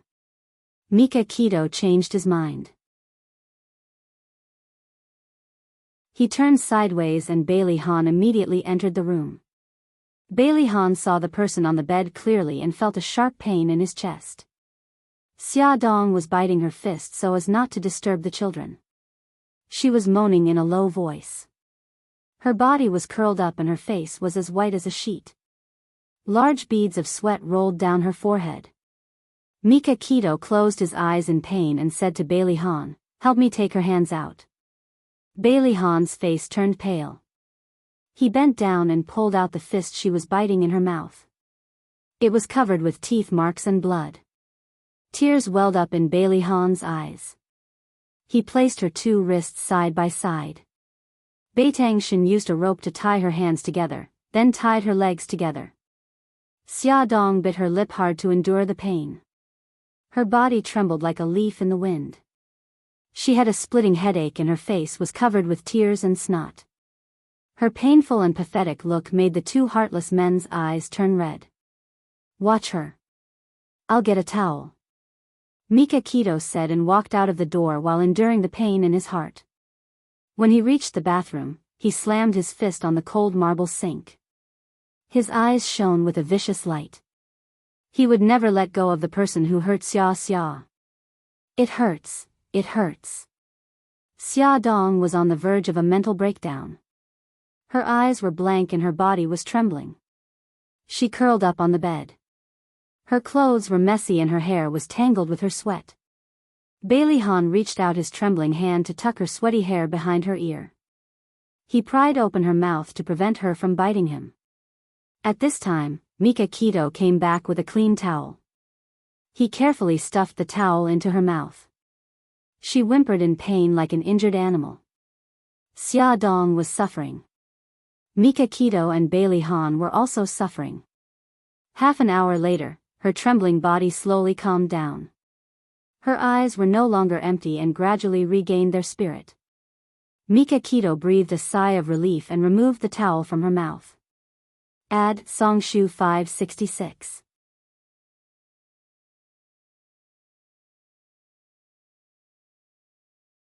Chapter 109. Bailey Han's body was tense. He had been in a state of high tension. When he let out a sigh of relief, he realized that his muscles were sore. He untied the ropes around her wrists and legs. Xia Dong calmed down for a long time. When she spoke, her voice was already hoarse. "Did I get through it?" Mika Keto's heart suddenly ached. She wiped the sweat off her face with a towel. "Yeah, you got through it. Xia Xia, you're the strongest girl I've ever met." He wasn't lying. Many men couldn't resist their drug addiction and couldn't help but take drugs again. But she gritted her teeth and got through it. Xia Dong wanted to laugh, but the wound on her lips was painful and her smile looked a little twisted. Bailey Han looked at her with a gloomy expression. His gaze was deep and she didn't know what he was thinking. Xia Dong turned to look at him and smiled. "Mr. Bailey, you're here too." Bailey Han pursed his thin lips. "It's good that you're okay. I'll get going first. I'll walk you out." Mika Keto stroked Xia Dong's head. "Get some rest. I'll be right back." Xia Dong nodded. She looked at Bailey Han and said, "Thank you for coming to see me." Bailey Han didn't reply, but his eyes flashed. Mika Keto and Bailey Han entered the elevator. There were only the two of them in the elevator. Mika Keto handed him a bottle of medication and said, "Let me know immediately when there's a result." Bailey Han nodded and put the bottle of medication into his jacket pocket. He was silent for a moment before he said, "From the looks of it, Xia Dong's drug addiction acts up once a day. For her sake, I suggest that we send her to a professional drug rehabilitation center." "No." Beitangshin rejected, "I can't let her out of my sight. Moreover, once she enters the drug rehabilitation center, she won't be able to hide the fact that she's addicted to drugs. That will destroy her." Bailey Han looked at him sharply. "Then can you bear to see her in pain every time her drug addiction kicks in?" In a professional drug rehabilitation center, she could receive professional control and protection. What's more, do you want her children to find out about her drug addiction? Mika Keto frowned. I can send her to my villa and get a professional to help her. Bailey Han smirked. In the end, you're still selfish and want to keep her by your side. Mika Keto replied coldly, I'm her fiancé. I have the right and responsibility to take care of her. The two business tycoons squatted in the elevator and quarreled politely. The elevator door suddenly opened and a passerby walked in.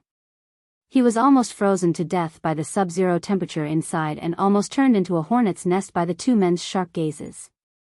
A melodious ringtone broke the stiff atmosphere. Bailey Han picked up the phone. Yunxian. Su Yunxian's worried voice came through. Han, didn't you say that you were going back to City A tonight? Why aren't you home yet? Did something happen? It's okay. I'll be back soon. Bailey Han hung up the phone. Mika Keto raised her eyebrows and showed the arrogant expression of a winner. Mr. Bailey, congratulations. I heard that you and Miss Su are getting married. Thank you. Bailey Han gritted his teeth so hard that they almost broke. Now that there was a bystander in the elevator, all the conversation stopped abruptly. When the elevator reached the first floor, Mika Keto nodded politely. Goodbye. Bailey Han also nodded. When Mika Keto went upstairs, Xia Dong was already in the bathroom taking a shower and taking off her clothes. Xia Dong was stunned. There were rope marks on her wrists and legs, and there were scratches on her knees. It didn't hurt much, but it reminded her of the inhuman torture when she was addicted to drugs. She had always been a strong person and had never thought of committing suicide. But when she was tortured by the drug addiction just now, she almost couldn't help it. Now that she thought about it, she felt cold all over. She didn't know why she had such a terrible idea, she didn't know how long she could hold on. Xia, are you okay? Mika Keto didn't see her for a long time and knocked on the bathroom door worriedly. I'm fine. I'm fine.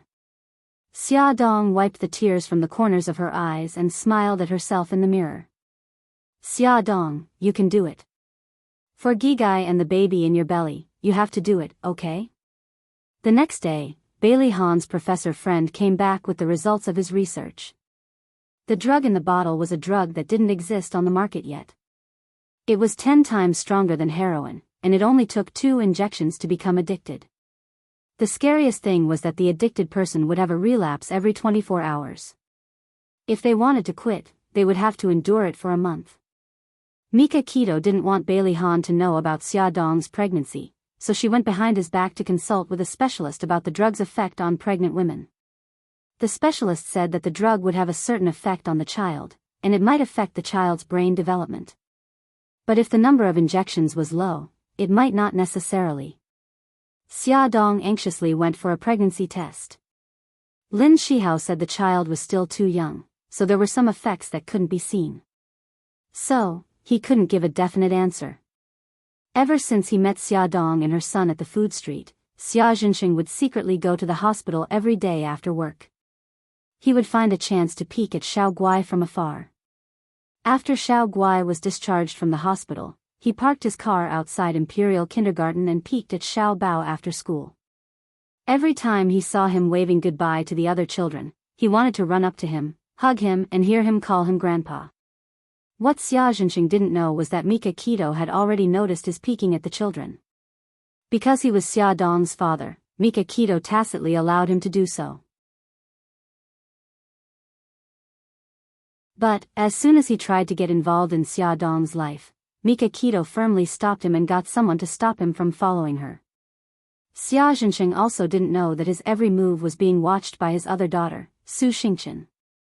Su Xingchen hired a private investigator to follow Xia Jinxing. In the process, she discovered that Su Yunxian had already made her move. Mika Keto announced to the public that Xia Dong was sick at home. But, Su Xingchen bribed Xia Dong's nanny and found out that she wasn't at home at all. Su Xingchen was also the first to find out about Xia Dong's drug addiction. She smiled happily and muttered to herself, "Cousin, I didn't expect you to be so cruel. But, I like it. Let me, your cousin, help you once more." Xia Dong went to work as usual during the day. But, every night, she had to endure the torture of her drug addiction. In order not to be discovered by the children, she would find an excuse to leave home every day before the drug addiction kicked in. She would go to Mika Kito's villa and endure the pain for half an hour. Because the drug she was injected with was too strong, even the existing antidotes on the market couldn't suppress it. She could only rely on her own willpower to resist. Mika Kito urgently contacted Japan and asked them to develop an antidote. Bailey Han was also trying to think of a solution. But, developing an antidote required time and couldn't be completed in a day or two. 1 day, 2 days, Xia Dong endured it. As time passed, the pain of the drug addiction also multiplied. In the villa, in an empty room, her hands and feet were tied as she painfully lay on the soft mattress. A professional was sweating profusely as he encouraged her. Bailey Han and Mika Kito stood on either side of her bed with their hearts hanging in their throats. They held her down as she writhed non-stop. The soft rod in her mouth to prevent her from biting her tongue fell out during her struggle. Her shrill and painful screams immediately filled the room. She shook her head and her eyes lost focus. She wailed, "I feel so bad, so bad. I beg you, please give it to me." Her rationality finally collapsed. Mika Kito hugged her tightly. "Xia Xia, look at me. You can do it. Hang in there. You have 10 more minutes. You can do it." "Boo-hoo. I can't. I feel so bad." Tears streamed down her face. Her limbs twitched and even breathing became difficult. "No, Xia Xia, you can do it. Listen to me. You're the strongest." Mika Kito held her face and looked firmly into her dazed eyes. "Xia Xia, don't be afraid. I'll always be with you. Hang in there. It'll be over soon." She burst into tears and shook her head frantically. "Kill me. Boo-hoo. Kill me. I can't take it anymore." Bailey Han felt a sudden pain in his heart. He could no longer maintain his composure and rationality. He forcefully restrained her legs that were kicking wildly and said in a hoarse voice, "Xiaodong, hold on. Even if it's for the sake of the child, you have to hold on. Don't tell me you want Xiao Bao and Xiao Guai to become orphans. Children, children." These 2 words finally hit Xia Dong's heart. Her dazed eyes finally regained a trace of clarity. She gritted her teeth and whispered over and over again, "Children, children." Slowly, she regained a trace of rationality. She gritted her teeth and held on. Tears streamed down her face. Children. She had to protect the babies in her belly. She had to save Gigai. She had to be strong. 10 minutes finally passed. Everyone breathed a sigh of relief. Bailey Han and Mika Kito were drenched. Xia Dong felt as if she had just been fished out of the water. After a high degree of exhaustion, her whole body was sore and weak. She was so tired that she didn't want to move at all. However, she was still worried about the children at home. "Brother Shen, take me home. I don't want the children to be suspicious." Her voice was full of exhaustion. "Lie down for a while and then clean up." Mika Kito instructed the servant to bring a set of clean clothes and put it on her bed. "It's okay. I'll go wash up now." Xia Dong got out of bed with his help. The maid wanted to help her take a bath, but she refused. Bailey Han watched her enter the bathroom and said to Mika Kito, "Since she's fine now, I should go. As for the antidote, it will probably take another 2 or 3 days." Mika Kito's face was pale. "There's news from Japan. It will take at least 3 more days." Bailey Han glanced in the direction of the bathroom. His eyes were full of worry. This time, she was on the verge of breaking down. Could she hold on for another 3 days? Bailey Han returned to the villa.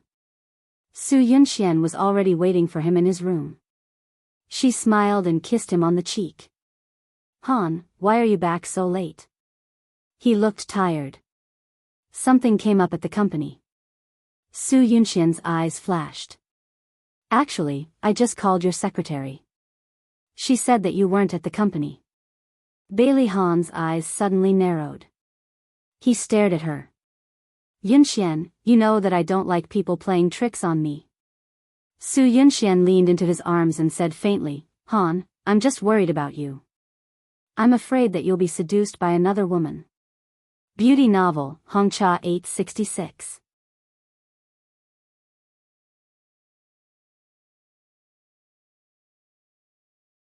Chapter 110.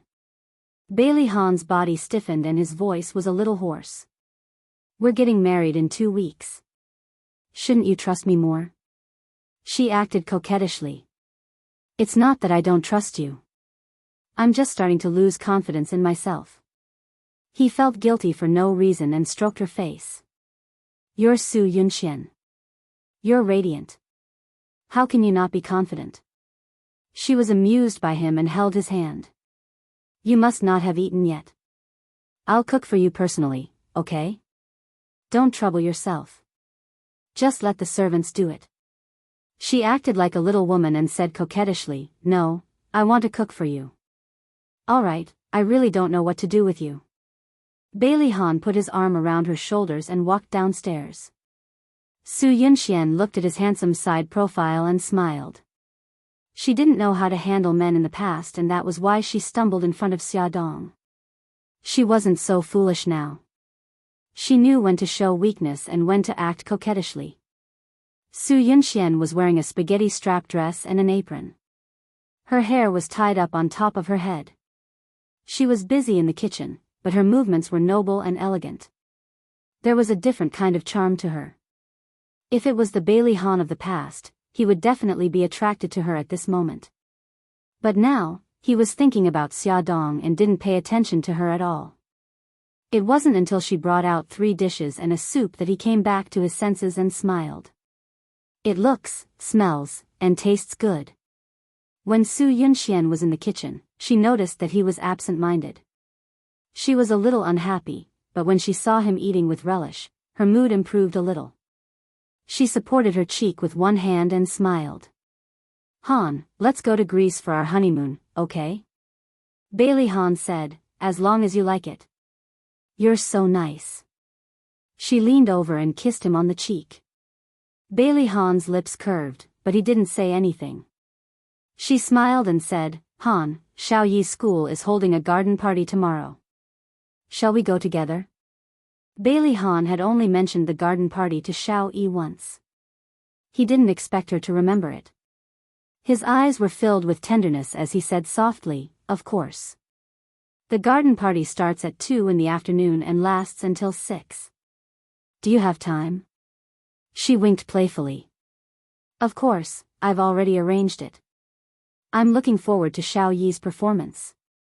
At the mention of his son, Bailey Han also laughed. Speaking of which, even I don't know what program he will prepare. She smiled and said, it'll definitely be exciting. Bailey Han did not hide the pride on his face. That's right. Xiao Yi is my son. Although Su Yunxian was smiling, there was a flash of unhappiness in her eyes. She hugged his arm and said, Han, are you full? Let's go upstairs and rest. Han liked Xiao Yi so much. She had to give birth to a child of her own as soon as possible. Bailey Han walked out of the bathroom and saw Su Yunxian lying on the bed in sexy pajamas, looking at him with gentle eyes. He lay down beside her and stroked her hair. You're tired too. Rest early. Su Yunxian was very dissatisfied. How could he so calmly ask such a seductive and sexy woman to rest early, when she was lying beside him? Her proud softness rubbed against his chest, hinting at him. He kissed her forehead and said, Yunxian, I want to wait until the day we get married. Su Yunxian turned around angrily and ignored him. Annoying. She had never seen such an unromantic man. Bailey Han pinched the space between his eyebrows. He didn't know if it was because he had been too tired recently, but he actually didn't have that kind of interest. Imperial Kindergarten's annual garden party was about to begin. The garden party was actually an activity for the school to inspect the children's homework for the whole semester. It was also a way to strengthen the bond between the children and their parents. From the school gate to the teaching building, there were many small stalls arranged in 2 rows. They were all prepared by the children of each class. There were calligraphy and painting displays, handicrafts displays, and all kinds of toys displays. Parents held their children's hands and walked along the road. From time to time, they would stop to look for their children's creations. Laughter and laughter were intertwined. Xia Dong held Xiao Guai's hand. Just as they walked through the school gate, Xiao Bao rushed over like a cannonball with an excited smile on his little face.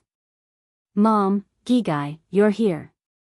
Brother, Xiao Guai immediately abandoned her mother and threw herself into her brother's arms.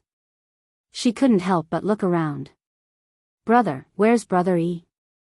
Xiao Bao gently tapped her forehead with his finger. "Little love-struck fool, are you here to see me or your Brother Yi?"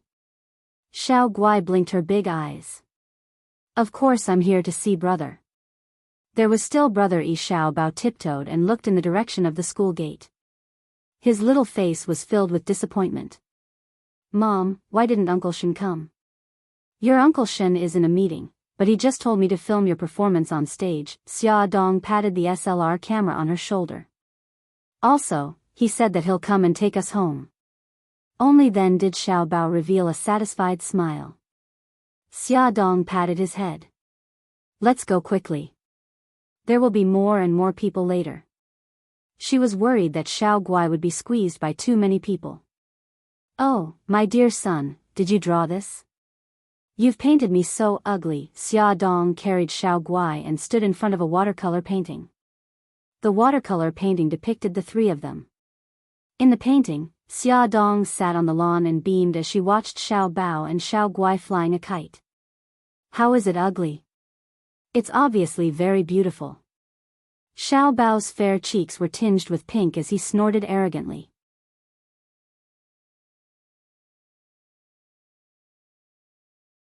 The auditorium was beautifully decorated. The children's seats were arranged in the front and the parents' seats were arranged in the back. Xia Dong sat by the aisle and occasionally looked back. From afar, she saw Bailey Han and Su Yunxian walking in hand. Walking beside them was Bailey Yi. Bailey Yi seemed unhappy. His little face was dark and there was no smile at all. It was exactly the same as Bailey Han's cold face. Xia Dong bit her lip and turned her head away from them. She didn't expect them to sit in the row behind her. She could clearly hear Su Yunxian's voice. "Xiao Yi, your performance is the 3rd. I'll send you backstage to prepare, okay?" Bailey Yi replied stiffly, "No need. I can go by myself." Bailey Han was still angry. When he heard his words, he couldn't help but scold him. "Bailey Yi, is this how I usually teach you? Where are your manners?" Xia Dong's body stiffened. Bailey Han scolding his son was like a whip to her heart. Bailey Yi was silent for a few seconds before he said, "I'm sorry." Su Yunxian said gently, "Forget it. The child didn't do it on purpose." "Xiao Yi, be careful when you go backstage by yourself." Bailey Yi grunted and walked backstage with his short legs. When he passed by Xia Dong, she saw him biting his lip and his eyes shining. Her heart suddenly ached, and she almost couldn't help but throw herself at him and pull him into her embrace.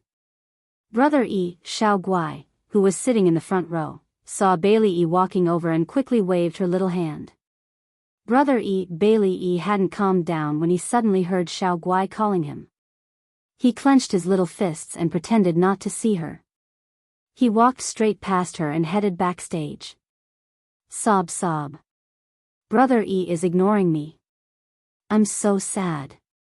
Xiao Guai rubbed her eyes. Xiao Bao, who loved his little sister very much, couldn't stand it anymore. He ran up to Bailey Yi, put his hands on his hips, and glared at him angrily. "Bailey Yi, what's with your attitude? My little sister is calling you. Didn't you hear her?" Bailey Yi looked at him coldly. "Get out of my way. I'm in a bad mood right now." Hurry up and respond to my little sister. Otherwise, I won't get out of your way. Xiao Bao raised his chin angrily. Lame. Bailey E rolled his eyes. Bailey E, you egomaniac. You've completely pissed me off. Xiao Bao was so angry that his teeth itched. He wanted nothing more than to pounce on him and bite him to death. Attention, Songshu 566.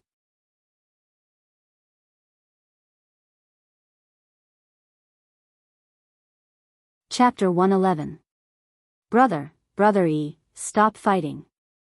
Xiao Guai saw that they were at daggers drawn and ran between them with tears in her eyes to stop them. Brother, stop fighting. If mommy finds out, she won't be happy.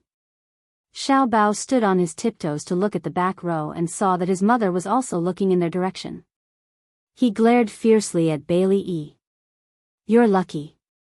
I won't argue with you today. Bailey E raised his eyebrows slightly and said coldly, I don't have time to argue with you. If you have time, why don't you take care of your love-struck sister? Every time she saw him, she would enthusiastically rush over. He hated love-struck fools the most. Xiao Bao stomped his feet in anger and pointed at his nose. I'm warning you. Don't talk bad about my sister. Humph, Bailey E snorted coldly and shrugged his small shoulders. With an indifferent look, he walked away without looking back. Oh my God, I'm so angry. Xiao Bao twisted his small body, intending to pounce over and fight with him. However, after pouncing for a long time, he didn't succeed because Xiao Guai hugged him from behind. Xiao Bao's soft little voice immediately calmed his anger. Brother, don't be angry. Let's put on a good show later and dress up that arrogant fellow. Xiao Bao was relieved and patted her head. Gigai, you finally saw the true nature of that guy. From now on, you're not allowed to call anyone else brother other than brother. Yes, yes. Xiao Guai rubbed against him ingratiatingly. Brother is the best. Xia Dong noticed that something seemed to have happened over at the children's side. She stood up and was about to walk over to take a look when Xiao Bao held Xiao Guai's hand and returned to their seats, so she sat down again. Bailey Han had already noticed her presence. However, Su Yunxian did not notice because she was tilting her head and talking to Bailey Han. Han, Xiao Yi is just a child. Don't be so angry with her. Bailey Han looked away from Xia Dong and said in a low voice, although he is young, he should be sensible. His mother is no longer around. Why can't he accept you? Su Yunxian said softly, in a child's heart, his mommy is irreplaceable. You shouldn't blame him. Bailey Han frowned. But this is unfair to you. Su Yunxian held his hand. I don't care. As long as you treat me well, that's enough. As for Xiao Yi, time will tell. I believe that he will accept me as time goes by. Bailey Han looked at her and his eyes were filled with gratitude. Yunxian, thank you. Su Yunxian leaned on his shoulder and Bailey Han hugged her waist. The two of them were so affectionate. Xia Dong, who was sitting in the front row, gripped the seat tightly with her fingers. She doubted Su Yunxian's words. Su Yunxian had once revealed her dislike for Xiao Yi in front of her. Would she really treat Xiao Yi well for Bailey Han's sake? Xia Dong closed her eyes helplessly. She wanted to protect the three children, but it was so difficult. The music started and the performance officially began. The host went on stage and gave a long speech. The audience burst into thunderous applause. Next, let's enjoy the performance that Xiao Lingling from Class 1 has brought to us. A little girl in a princess dress went on stage and sang a song with a childish voice. Next was the second performance. A pair of twin sisters danced a folk dance. When the dance ended, the lights on the stage dimmed. It was Bailey Yi's turn to go on stage. After more than 10 seconds, a beam of light quickly moved to the center of the stage. There was a piano there. Sitting in front of the piano was Bailey Yi in a white tuxedo. Under the soft light, he was as charming as the Moonlight Prince. Bailey Yi's head was slightly lowered in concentration. His fingertips fell on the piano keys and beautiful notes slowly flowed out. It was the famous Moonlight song. His fingertips poured out a different kind of moonlight. The audience couldn't help but close their eyes and feel the charm of the moonlight. Below the stage, Bailey Han looked at his son with indescribable pride in his eyes. That was his son. His son was so outstanding that even he, as a father, couldn't believe it. Xia Dong was also proud, but more than that, she was bitter. She looked at the little person on stage with eyes full of affection. At the end of the song, thunderous applause resounded in every corner of the auditorium. Xia Dong's palms were red from clapping. Bailey Yi is indeed a genius student. Even the principal sitting in the judging panel couldn't help but praise him. Everyone's praises were endless, and the corners of Bailey Han's lips couldn't help but curve up. On the stage, Bailey Yi was neither anxious nor impatient. He elegantly walked to the front of the stage and courteously bowed to the audience. Then, he straightened his body and proudly accepted everyone's praises. Xiao Bao's performance was later, so he hadn't gone backstage to prepare yet. Instead, he sat in the front row to watch the performance. Seeing that Bailey Yi received cheers from the audience, he raised his chin in disdain and snorted, "Humph, what's there to be proud of? It's just playing the piano. I can do it too." More than half of the performance went on. Finally, it was Xiao Bao and Xiao Guai's turn to go on stage. When they went on stage, everyone was shocked. Especially the children in the kindergarten, who screamed, "Wow, so cute, so handsome. Conan, Conan, I love you. Oh, oh, oh, little prince, you can do it." Xiao Bao was wearing a black suit like the one Conan wore in Detective Conan. He wore a pair of suit shorts, a red bow tie around his neck, and a pair of large black-rimmed glasses perched on the bridge of his nose. Even his hairstyle was exactly the same as Conan's. He carried a large backpack and kicked a soccer ball as he jogged onto the stage. After he went on stage, he showed off his superb soccer skills to everyone. Seeing how he played the soccer ball in all kinds of ways, the children couldn't help but applaud. At this time, Xiao Guai, who was cosplaying as Ai Uni, went on stage. He coolly spoke to Xiao Bao in Japanese. Behind the curtain, someone translated at the same time. The general idea was that monster thief Giddy had appeared and was going to steal the museum's treasures. Their mission was to protect the treasures and capture monster thief Giddy at the same time. The scene changed. Strange thief Gid was wearing a cloak and a mask. He stood on the rooftop, against the wind. He moved his hand to his waist, and the glider immediately spread out. He flew up from the stage and into the museum. He stole the treasure under the strict watch of the police. Gid was on his way to the museum. Everyone's eyes widened. Xia Dong was sweating. Although she had tested it many times, she was still worried that an accident would happen while the hang glider was flying. Of course, this script wasn't the original Detective Conan. It was a cosplay drama that she had personally rewritten.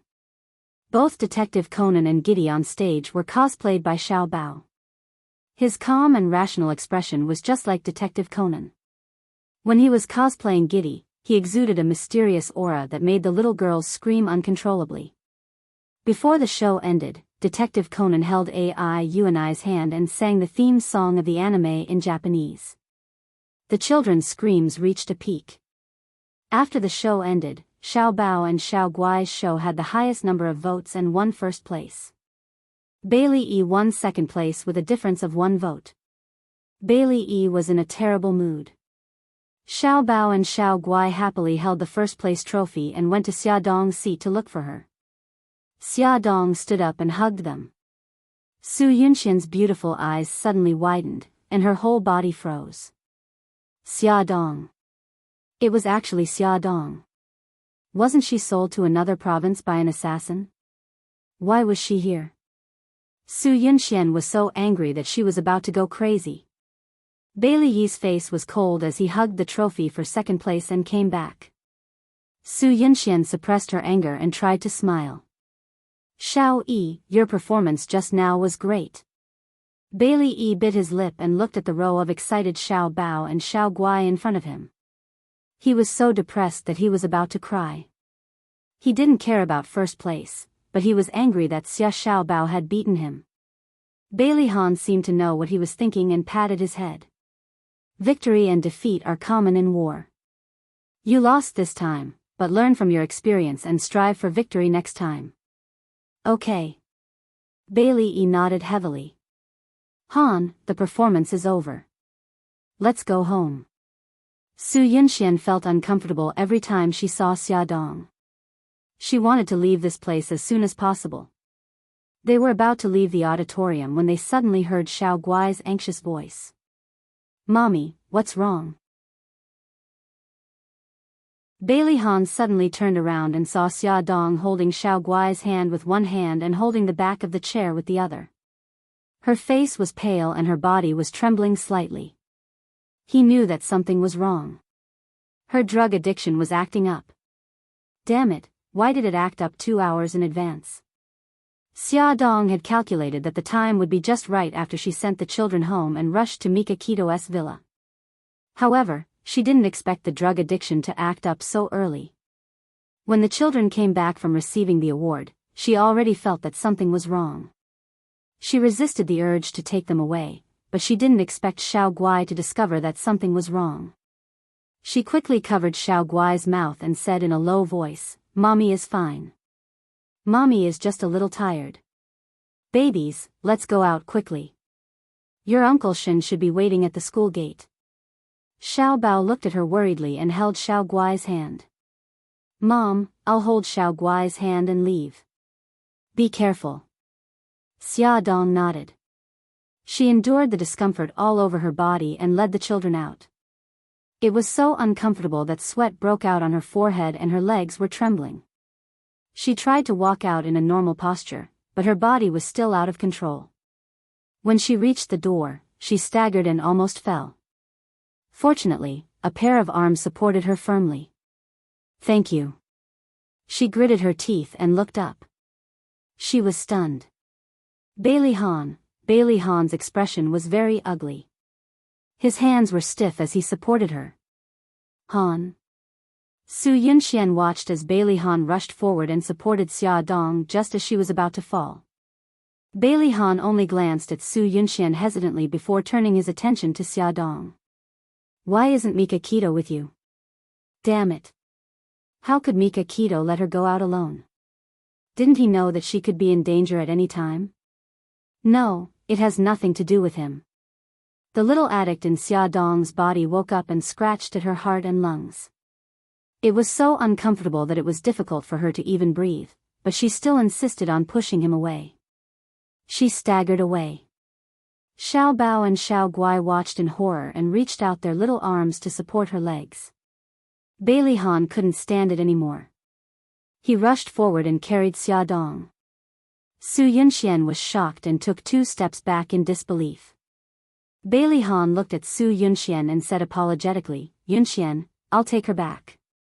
You and Xiao Yi go home first. I'll explain it to you when I get home. Su Yunxian forced a smile and said, okay. Bailey Han looked at her deeply and carried Xia Dong away. Xia Dong grabbed his arm and begged in a low voice, please, don't let the children see me like that. This was a kindergarten. How could she avoid the children's sight? Come and see, Songshu 566.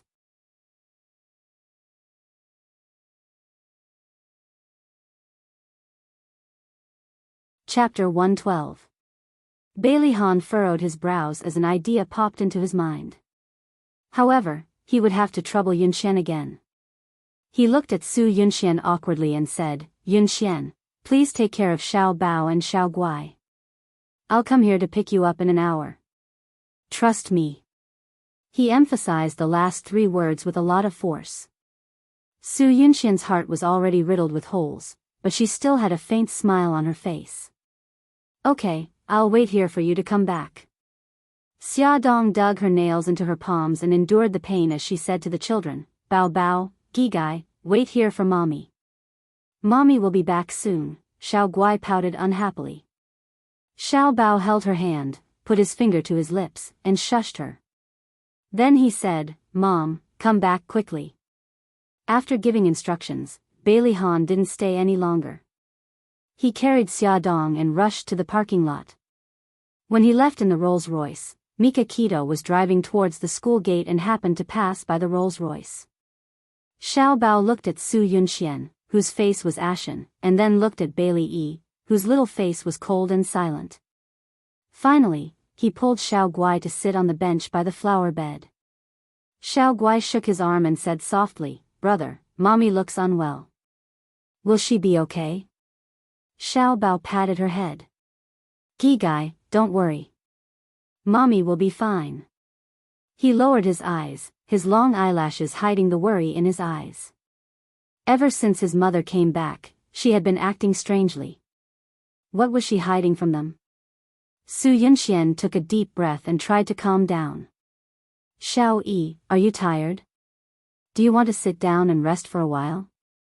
Bailey Yi curled his lips. "No need. I don't want to sit in the same chair as that annoying guy." Hey, you loser. You're the annoying one. Your whole family is annoying."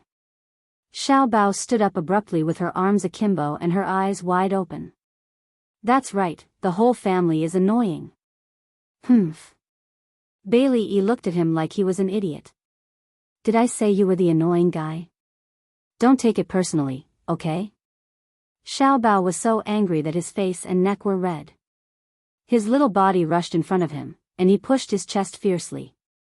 "Hey, I've long found you an eyesore. Let's fight. Let's fight. Who's afraid of who?" Bailey Yi raised his chin and puffed out his chest, looking insufferably arrogant. Su Yunxian had a headache. She couldn't care less about her ladylike image and quickly stood between the two of them. "You two, don't fight. Auntie Yunxian, this has nothing to do with you. Don't interfere." Bailey Yi impatiently waved her away. "Auntie, go away. Don't be a busybody." Xiao Bao rolled his eyes and pushed her away. This annoying woman dared to bully his mother. He had tolerated her for a long time. "Auntie?" The veins on Su Yunxian's forehead were throbbing. Damn it, this B*TCH's son dared to taunt her. Why was she still pretending to be a good person? Hurry up and leave. Let these two brothers fight to the death. "That's right, that's it." Su Yunxian sneered and took a step back, leaving the battlefield to the two little guys. However, to prevent others from criticizing her for being irresponsible, she called out hypocritically, "Xiao Yi, Xiao Bao, don't fight. Fighting is wrong." Bailey Yi and Xiao Bao saw her hypocritical look and rolled their eyes at the same time. "Why are you copying me? Why are you copying me?" The two little guys shouted at the same time and reached out their right hands to grab each other's collars. The two of them quickly started fighting. Xiao Guai anxiously shouted from the side, Brother Yi, stop fighting." Su Yunxian pretended to want to stop the fight but didn't dare to. Bailey Yi snorted. While she wasn't paying attention, he kicked her calf, causing her to scream in pain. Xiao Bao saw Bailey Yi's every move and raised his eyebrows.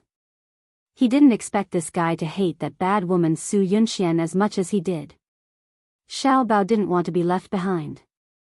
He quietly aimed at Su Yunxian's other leg and viciously kicked it. Su Yunxian screamed again. She clutched her leg in pain and took 2 steps back. She bent down to check on her injury. Xiao Bao snickered. Bailey Yi looked at him in surprise. He pursed his lips provocatively and lowered his voice. "Do you hate her too?" Bailey Yi nodded. Xiao Bao revealed a devilish smile and whispered, "Push me. Push me in front of her." Bailey Yi's gaze swept over and he quickly reacted. He suddenly roared, "Xia Xiao Bao, you annoying person. Go to hell." He exerted force in his arms and pushed Xiao Bao in front of Su Yunxian. "Ah!" Xiao Bao screamed. Using Bailey Yi's push, he quickly and viciously slammed into Su Yunxian. Su Yunxian was bending over to check on her injury when she heard a scream. When she looked up, she saw a black shadow slamming into her.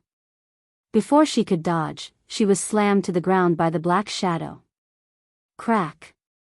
She heard the sound of her wrist being twisted. A sharp pain came from her wrist. It was so painful that she frowned. "Oh, Auntie, I'm so sorry." Xiao Bao twisted his hips and rolled on her stomach a few times before reluctantly jumping to the side. He looked uneasy. "Auntie, are you okay? Let me help you up."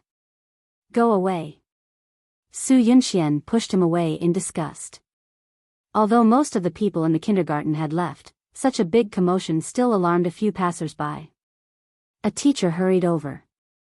"Madam, are you okay?" Su Yunxian quickly adjusted her expression and revealed a weak and helpless expression. "My hand hurts. I think I twisted it. May I ask where the infirmary is?" The female teacher helped her up sympathetically and said, "I'll take you there." "What about the children?" "We'll stay here," Xiao Bao and Bailey Yi said in unison. Then, they cast their gazes on Xiao Guai. She blinked her large eyes and said obediently, "I'll stay here too." "All right, don't move around. The teacher will bring your mommy back soon." This time, the three children said in unison, "Teacher, she's not our mommy." The teacher smiled awkwardly. Su Yunxian also smiled. "Teacher, I'm their guardian. Let's go to the infirmary first." Damn it, her hand was hurting so much. Also, her leg was hurting too. Okay. The teacher supported the limping Su Yunxian and walked to the infirmary. As soon as they left, Bailey Yi and Xiao Bao turned around angrily and ignored each other. Xiao Guai blinked her large eyes and giggled. Brother Yi, I saw it just now. You guys hurt that auntie on purpose." Xiao Bao turned to look at her angrily. "Xiao Guai, did you forget what you promised me? You're not allowed to call anyone other than me brother." Xiao Guai stuck out her tongue cutely. "Sorry, I forgot. What should I call him? Bailey Yi?" "Whatever it is, you're not allowed to call him brother," Xiao Bao said angrily. Bailey Yi looked at Xiao Guai coldly. "You're not allowed to say anything." "I won't say anything." Xiao Guai made a face. "I don't like people that brother doesn't like." Xiao Bao patted her head in relief. "Brother, you're sweating a lot." Xiao Guai took out a clean handkerchief from her small bag and carefully wiped the sweat off his face. There was a sweet smile on her rosy cheeks. "Brother, you look like a little kitten now. Don't make fun of me." Xiao Bao made a fierce face and brandished his claws. Xiao Guai was not afraid of him at all. Instead, she giggled. "Childish." Bailey Yi snorted coldly. However, he could not hide the envy in his eyes. He had no siblings or friends. He never knew what it felt like to be close to people his age. "Brother Yi, oh no, Bailey Yi, you're sweating too. Let me help you wipe." Before Bailey Yi could object, a small figure was already standing in front of him. She reached out her arm and wiped the sweat off his face seriously.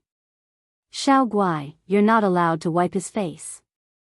Xiao Bao grabbed Xiao Guai's arm in exasperation. However, he did not use any force as he was afraid of hurting her. Xiao Guai rolled her eyes. "Oh, brother, you're so childish. I'm just wiping his sweat." "Ah, wiping sweat is a very serious action." No, I won't allow it." "All right, I won't wipe it then." Xiao Guai was speechless. She stuffed the handkerchief into Bailey Yi's hands. "Bailey Yi, wipe it yourself." Bailey Yi held the handkerchief in a daze as he watched Xiao Bao angrily take Xiao Guai far away from him. He suddenly had a very strange feeling in his heart. Xiao Guai cupped her little face in her hands and asked eagerly, "Brother, why isn't mommy back yet? Uncle Shen said he was going to pick us up, but he hasn't shown up yet." Xiao Bao was worried, but he had a reassuring smile on his face as he patted her head. It's okay. Mommy will be back soon. Uncle Shen, she might have been delayed by something. Oh, Xiao Guai said gloomily. It's so boring sitting here. How can it be boring? Brother will tell you a joke. Xiao Bao grinned and made a face. Okay, okay. Xiao Guai clapped her meaty palms. She rolled her eyes and suddenly looked at Bailey E. She said, Bailey E, my brother's jokes are really good. Come and listen too. I'm not listening. Bailey E turned his face away arrogantly, but his ears were secretly perked up. At this moment, Bailey Han had already brought Xia Dong to a private clubhouse closest to the kindergarten. He wrapped her head and face in a jacket and carried her in. After that, he called Mika Keto. Hence, before Mika Keto could enter the kindergarten, she turned the car around and rushed to the private clubhouse as fast as she could. Waves of pain washed over her in waves. Xia Dong couldn't stop wailing. Fortunately, the room was soundproof. The two of them held her hands and legs down and stuffed a soft towel into her mouth. They anxiously waited for the drug addiction to pass. Half an hour later, the torture was finally over. Xia Dong stared blankly at the ceiling. After a few minutes, she came back to her senses and turned to look at Bailey Han. Bailey Han, thank you. Bailey Han's handsome face was enigmatic under the dim light. He looked like a ghost. He was unusually handsome, but also evil and cold. His lips moved. I just didn't want you to scare my son. Xia Dong grinned. This man obviously had a good heart, but he had to pretend to be cold and indifferent. Mika Keto was unhappy. She stepped forward and stood in front of Xia Dong. Xia, clean up first. We'll go to the kindergarten to pick up the child. Okay. Xia Dong got up with his help. The sound of running water came from the bathroom. Mika Keto looked at Bailey Han coldly. Bailey Han also looked at her coldly. Welfare, Songshu 566.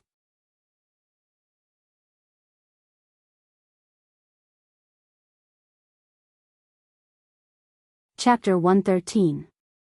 Why did you leave her alone outside? Bailey Han's deep and cold eyes flashed with anger. You knew that she could be in danger at any time. Mika Keto clenched her fists and said with a cold face, what happened today was my fault. It won't happen again. He thought that he could rush back to accompany her before her drug addiction kicked in, but he didn't expect that God's plan would be different. Bailey Han glanced in the direction of the bathroom and said in a low voice, I'll bring the antidote tomorrow. Mika Keto interrupted him, no need. The antidote has already been flown over from Japan. It will arrive tonight. Bailey Han sneered, I thought double insurance would be safer. His words showed that he didn't trust him. Mika Keto's face darkened and the temperature around her dropped sharply. In the end, Mika Keto reluctantly compromised. Although it was embarrassing to compromise with a love rival, for Xia Dong's safety, double insurance was more reliable. When they returned to the kindergarten, Su Yunxian had already turned from an elegant goddess to a wounded patient. Her wrist was wrapped in thick gauze and her calf was bruised. When she saw Bailey Han, Su Yunxian immediately threw herself at him and sobbed. Bailey Han frowned, why are you hurt? Is it serious? Bailey E pursed his lips. What a pretentious girl. On the other side, Su Yunxian was crying. Xia Dong didn't want to make things difficult for her in front of her, so she and Bai Tangshan took the children home. Xia Dong's uncomfortable excuse could fool Xiao Guai, but it couldn't fool Xiao Bao. At night, Xiao Bao puffed up his cheeks and climbed into her bed. He said seriously, Mom, are you hiding something from me? Why did you suddenly feel unwell at the garden party? Xia Dong touched his head and said, Son, I am indeed hiding something from you, but it's a good thing. What is it? Xia Dong smiled and said, I'm pregnant. Your revenge plan is already half successful, aren't you happy? Xiao Bao's eyes widened. Mom, are you pregnant? Yeah. If you're pregnant, your entire body will tremble and you can't even walk properly? She nodded firmly. Of course. Back then, when I was pregnant with you and Gigai, I had a stronger reaction than this. She made up a lot of lies and finally managed to fool him. After leaving the kindergarten, Bailey Han drove Su Yunxian to the hospital. The examination confirmed that her wrist was severely sprained and she needed to rest for a week. Su Yunxian gritted her teeth in hatred. Damn it, it was all because of those two brats that she sprained her left wrist. She would take her revenge after she married Bailey Han. When they returned to the villa, Bailey Han personally opened the car door for her and helped her upstairs. Su Yunxian leaned into his arms, weak and weak. She bit her red lips and hesitated to speak. Han, you said you would explain. Bailey Han held her shoulders, his handsome face serious and serious. Yunxian, something happened to Xia Dong. You can understand it this way. She's sick. When she's sick, her symptoms are quite scary. I didn't want to scare others, so I sent her home. Sick. It should be the drug addiction acting up. Su Yunxian sneered in her heart, but her face showed some uneasiness. She said, her illness isn't serious, right? Bailey Han's eyes darkened and his voice was calm. It's not serious. Su Yunxian lay in his arms and smiled brightly. That's good. You don't blame me? Bailey Han stroked her long hair. Of course. I was so angry at that time. I thought you and her had an ambiguous relationship. Su Yunxian looked up at him coquettishly and poked his chest with her uninjured hand. Tell me the truth. How do you know so much about her? Is there really nothing between you two? Bailey Han looked down at her slender fingers. His long eyelashes covered the complicated look that flashed across his eyes. He held her hand and said in a low voice, since I've decided to spend the rest of my life with you, how can I have an ambiguous relationship with another woman? Su Yunxian chuckled and lay on his chest. Her heart was bitter. What he felt for her was no longer love, but responsibility. As long as they didn't get married, she wouldn't be at ease. A ruthless look flashed across her eyes. Since that B*TCH Xia Dong was back, she had to start the follow-up plan. Mika Keto had been tracking down the people who kidnapped Xia Dong and the mastermind behind it. He suspected that the mastermind behind this incident was the same person who had released the video last time. After sending Xia Dong and the children home, he returned to his villa. His tall body leaned against the sofa and he asked Jiang Dao coldly, how did it go? According to the description of the villagers in Kilagu, I drew the portraits of the two human traffickers. Jiang Dao unfolded a picture in his hand and showed it to Bai Tangshan as he explained, the traffickers are a man and a woman. The man is around 30 years old, with a height of 175 to 180 centimeters, and he's slightly plump. The woman is also about 30 years old, 165 to 170 centimeters tall, and average-looking. She doesn't have any special features. Mika Keto glanced at the drawing and sneered. Jiang Dao, as a professional killer, will you show your true face when carrying out a mission? Jiang Dao shook his head honestly. No. Mika Keto's slender fingers tapped on the drawing. So, they also concealed their true faces. The only thing we can find out is their height. Jiang Dao's eyes flashed and he suddenly said, that man is left-handed and likes to chew gum. The villagers said that he never stopped chewing from the moment he got off the car until he left. Mika Keto tapped her fingers even faster. We can deduce two things. First, he has this hobby. Second, he is trying to quit smoking. His face darkened and he said, now that we have narrowed down the scope of our search, make a list of his characteristics and ask our friends in the underworld. I want to get the news as soon as possible. Yes. Jiang Dao bowed and left. Mika Keto called Lu Xing in. Lu Xing had handsome features, but his expression was cold. He stood straight with his hands behind his back. Mika Keto looked at him and said in a low voice, Lu Xing, I'll give you one more chance. Protect Xia Dong 24/7. If she gets hurt again, you don't have to come and see me again. Understood. Lu Xing bowed stiffly. At the Su family's villa, Su Xingchen leaned comfortably on the soft bed. There were more than 10 pictures on the mattress in front of her, all of which were secretly taken when Xia Dong's drug addiction kicked in. Her lips curved into a strange smile. In this world, there was no impenetrable castle.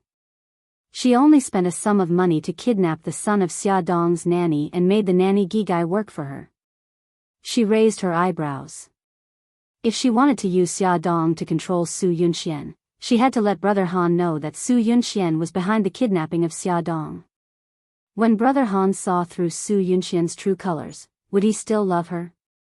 Su Xingchen chuckled. She changed her SIM card and dialed a number. She laughed coquettishly. Godfather, it's so late and you're still awake? A man's low voice came from the other side of the phone. My precious goddaughter is looking for me. Even if I'm asleep, I have to wake up quickly. Su Xingchen rolled on the bed and laughed heartily. Godfather, you're so good to me.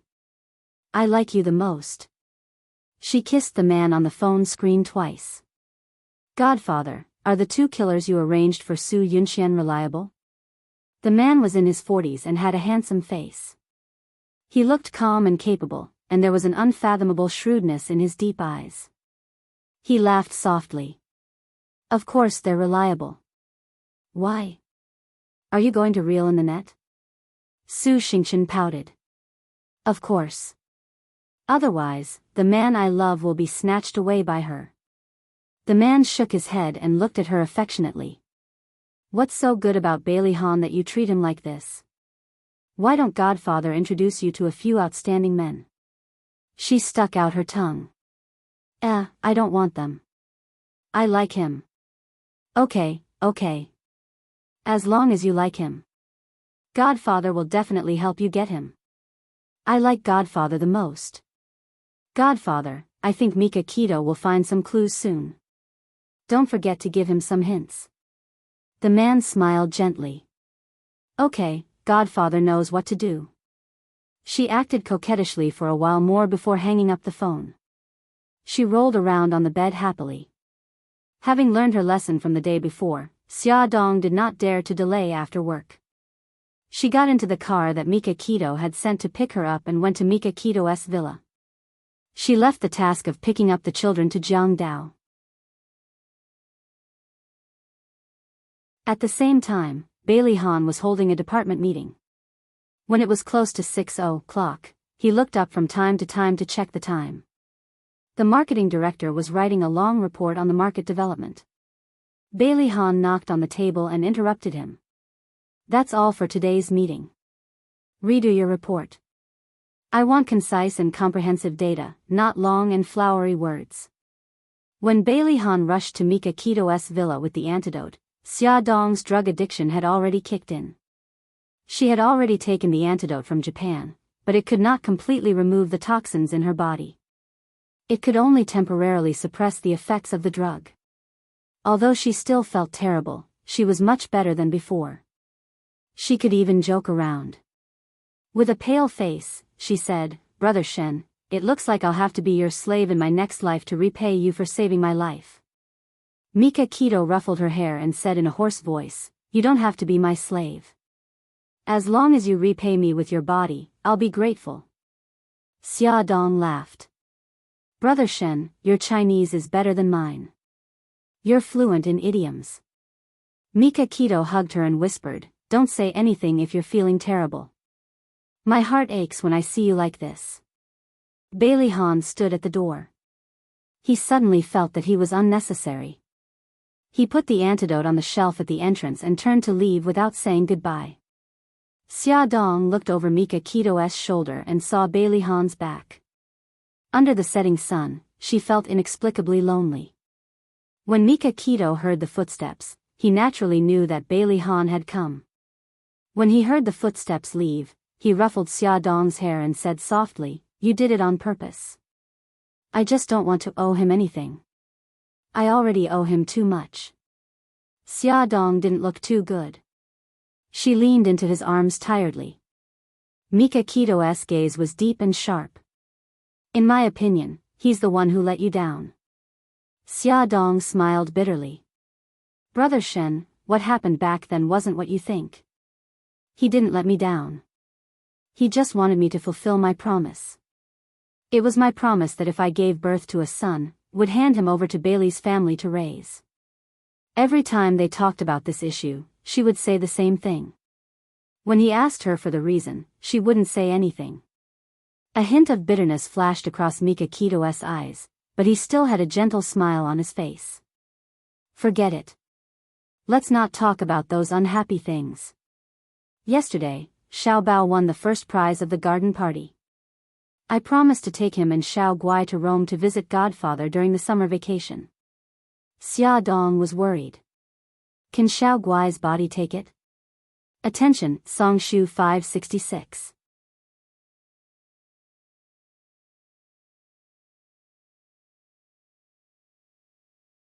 Chapter 114. Mika Kito stroked her hair. I was just about to discuss this with you. I want to take you to Rome to nurse your baby and Xiao Guai to stay in Rome for treatment. Let's get away from this troublesome place. What do you think? Xia Dong bit her lip. Brother Shen, let me think about it. I've thought about going to Rome to nurse my baby after I successfully stole the seed. But now, my career has just started and I suddenly realized that my existence can change the fate of many people. My job has become more meaningful.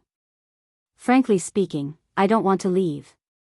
Most importantly, my family and friends are all here. I know all this. We're just staying in Rome temporarily.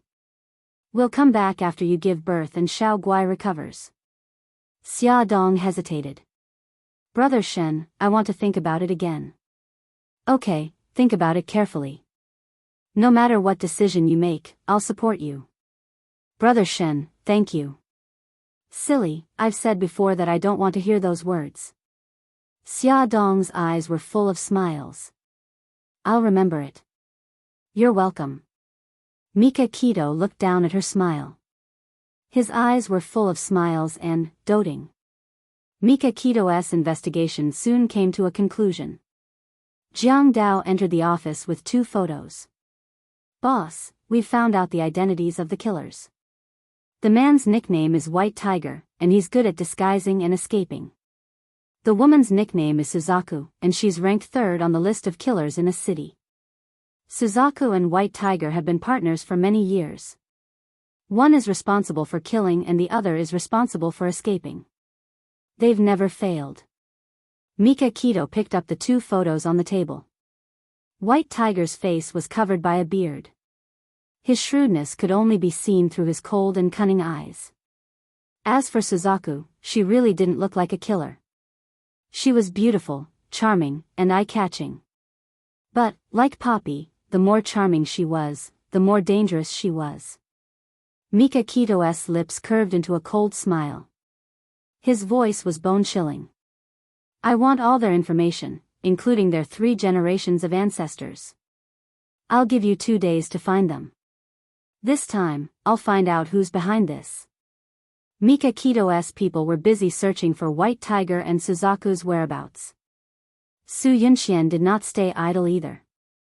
She bribed one of Su Yunxian's private investigators and passed the photos of Xia Dong's drug addiction to Su Yunxian. Of course, Su Yunxian would not miss this opportunity to destroy Xia Dong. She used an overseas server to upload the photos online. As soon as the photo was released, Bai Tangshan's men discovered it. Ever since the video incident, they had been keeping a close eye on the internet, waiting for the mastermind to show his tail. With sufficient preparation, they weren't in a hurry. Before the photo was released, they had already controlled the situation and tracked the mastermind's tracks. 2 days passed. Mika Kito was having a meeting at Boao Group. Jiang Dao suddenly walked up to him and bent down to whisper something in his ear. Mika Kito's lips curved into a strange smile. He stood up in a good mood. Today's meeting is over. Thank you for your hard work. Everyone was flattered and stood up. Thank you for your hard work, President. Mika Kito straightened his suit jacket and strode out. He exuded a domineering aura.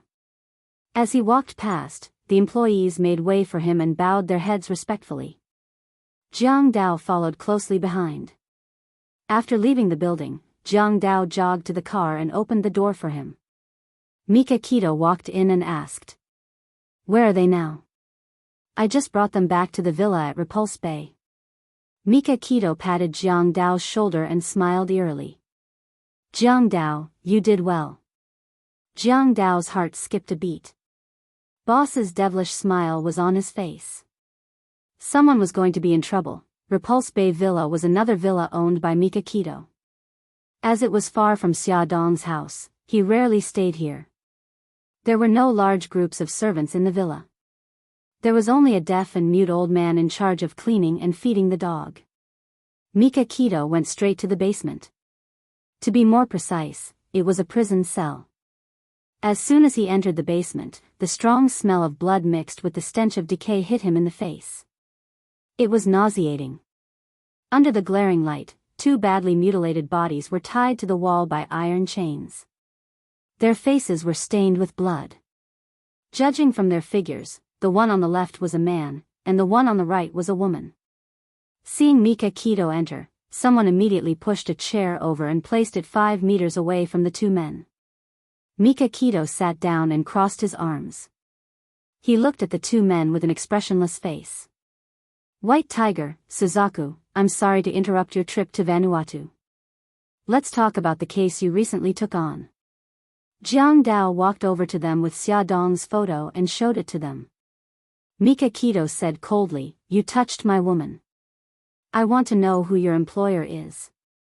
White Tiger spat out the bloody gum in his mouth and grinned.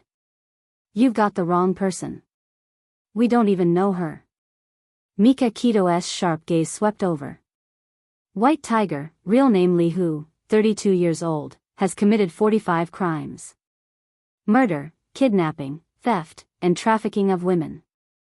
Jiang Dao, tell me, what kind of punishment will such a sinful person receive? Jiang Dao spat out 2 words coldly. "Death by shooting." White Tiger laughed. "Ever since I chose this path, I've never been afraid of death." "Is that so?" Mika Kito's lips curled into a cruel smile. "I wonder if your parents in your hometown have the same thoughts." White Tiger's blood-stained body froze. Suzaku suddenly sneered. "Boss Beitang, you're really something. You even know our background. Then you must know that there are rules in our line of work. We never reveal our employer's information." Her blood-stained face turned to White Tiger and stared at him sharply. White Tiger gritted his teeth and lowered his head. He did not speak. Mika Kito suddenly stood up and walked over to Suzaku. She met his gaze arrogantly, cold and determined. He sneered. "Suzaku, no parents. You grew up in an orphanage. You don't seem to have any flaws." Suzaku looked back at him coldly. "Mika Kito, I advise you not to waste your time on us." "No, why would it be a waste of time?" Mika Kito waved his hand. Jiang Dao took out a photo and handed it to Suzaku. She glanced at it and her pupils constricted. Mika Kito observed her reaction and said expressionlessly, "She's the director of the orphanage, Lin Qingxiu. She's 54 years old this year." Director Lin said that she still remembers that 25 years ago, she picked up a baby girl who was less than a year old at the entrance of the orphanage. She named the baby girl Lin Wuyu because she hoped that the child could grow up without any worries. Am I right? Suzaku or Lin Wuyu? Suzaku said coldly, "So Boss Beitang is good at telling stories." "I'm impressed." Mika Kito pinched her chin. His gloomy eyes were frighteningly cold. "My patience is limited. I don't have time to beat around the bush with you. Tell me who the employer is. Otherwise," he glanced at White Tiger coldly, "his parents and Director Lin will leave this world before you." Suzaku looked at him with hatred. She gritted her teeth and did not say a word. White Tiger hung his head lifelessly and did not say a word. Very well. It seems that you won't give up until you see the coffin, Jiang Dao. Mika Kito shook off Suzaku's chin and wiped the blood on his fingers with a handkerchief. Jiang Dao waved his hand. Someone came in with a laptop and opened a video file. An elderly couple was tied to a chair. Their mouths were stuffed with rags. They stared at the camera in horror. The camera panned down. A small time bomb was tied to their calves. The timer showed that there was 1 hour, 32 minutes, and 6 seconds left. The ticking sound of the timer rang in the silent room. White Tiger was frightened. He looked at his elderly parents on the screen. His eyes were filled with pain and confusion. The scene changed. The main characters of the video were the children of the orphanage. They were laughing and jumping happily. They pushed the director of the orphanage in front of the camera. The director smiled kindly. "Wu Yu, I'm relieved to hear that you're doing well. I told you that I shouldn't disturb you. Your friend is very enthusiastic. He insisted that I follow him to stay at your place for a few days." Suzaku slowly closed her eyes and stopped watching the video. Mika Kito said coldly, "You have 1 hour and 30 minutes to think. Once the time is up, the bomb will explode and Director Lin will meet with an accident on her way out of the orphanage." After saying this, Mika Kito left with his men without looking back.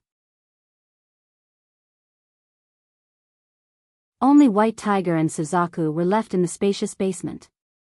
The ticking sound of the time bomb on the laptop could be heard. Drip, drip, drip, drip. The sound of the drip beat on their hearts. Mika Kito looked at the two silent people on the monitor. He leaned back and lay comfortably on the chair. Jiang Dao hesitated for a moment and asked, "Boss, will this trick work?" Mika Kito said coldly, "As long as they have a weakness, it will work. Their family is their weakness." When he was negotiating with them, he could tell that they were cold-blooded but not heartless enough. They couldn't let go of their feelings. "Boss, if they confess, how should we deal with them?" Mika Kito looked at Jiang Dao domineeringly. "What do you think?" No matter what the reason was, anyone who dared to touch his woman must die. Jiang Dao wiped the cold sweat off his forehead. He felt that he had asked a stupid question. Time ticked by. Through the monitor, it could be seen that White Tiger was becoming more and more restless. Its slightly plump body was twisting and turning. Although Vermilion Bird was still calm, her clenched fists revealed her nervousness at the moment. 10 minutes left. 5 minutes left. White Tiger finally couldn't take it anymore. He turned to Suzaku. "Suzaku, let's admit defeat." Vermilion Bird's face was covered in blood, and it was already impossible to see her face. She bit her lips tightly, and even when she tasted the taste of blood, she still refused to let go. There were still 3 minutes left. 2 minutes later, the sound of water splashing could be heard in the video. It turned out that White Tiger's parents were so frightened that they lost control of their bowels. White Tiger's shoulders trembled and he shouted, "Mika Kito, I know you're there. Come out. I'll tell you everything. Let go of my parents now." Tick-tock, tick-tock. The timer was still ringing. 1 minute, 50 seconds. White Tiger was on the verge of breaking down. He shouted hysterically, "Mika Kito, let go of my parents.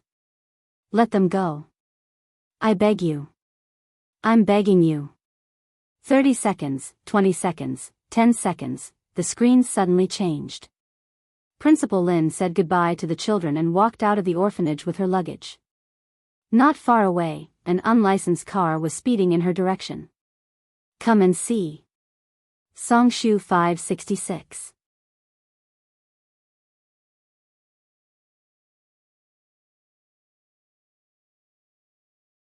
Chapter 115.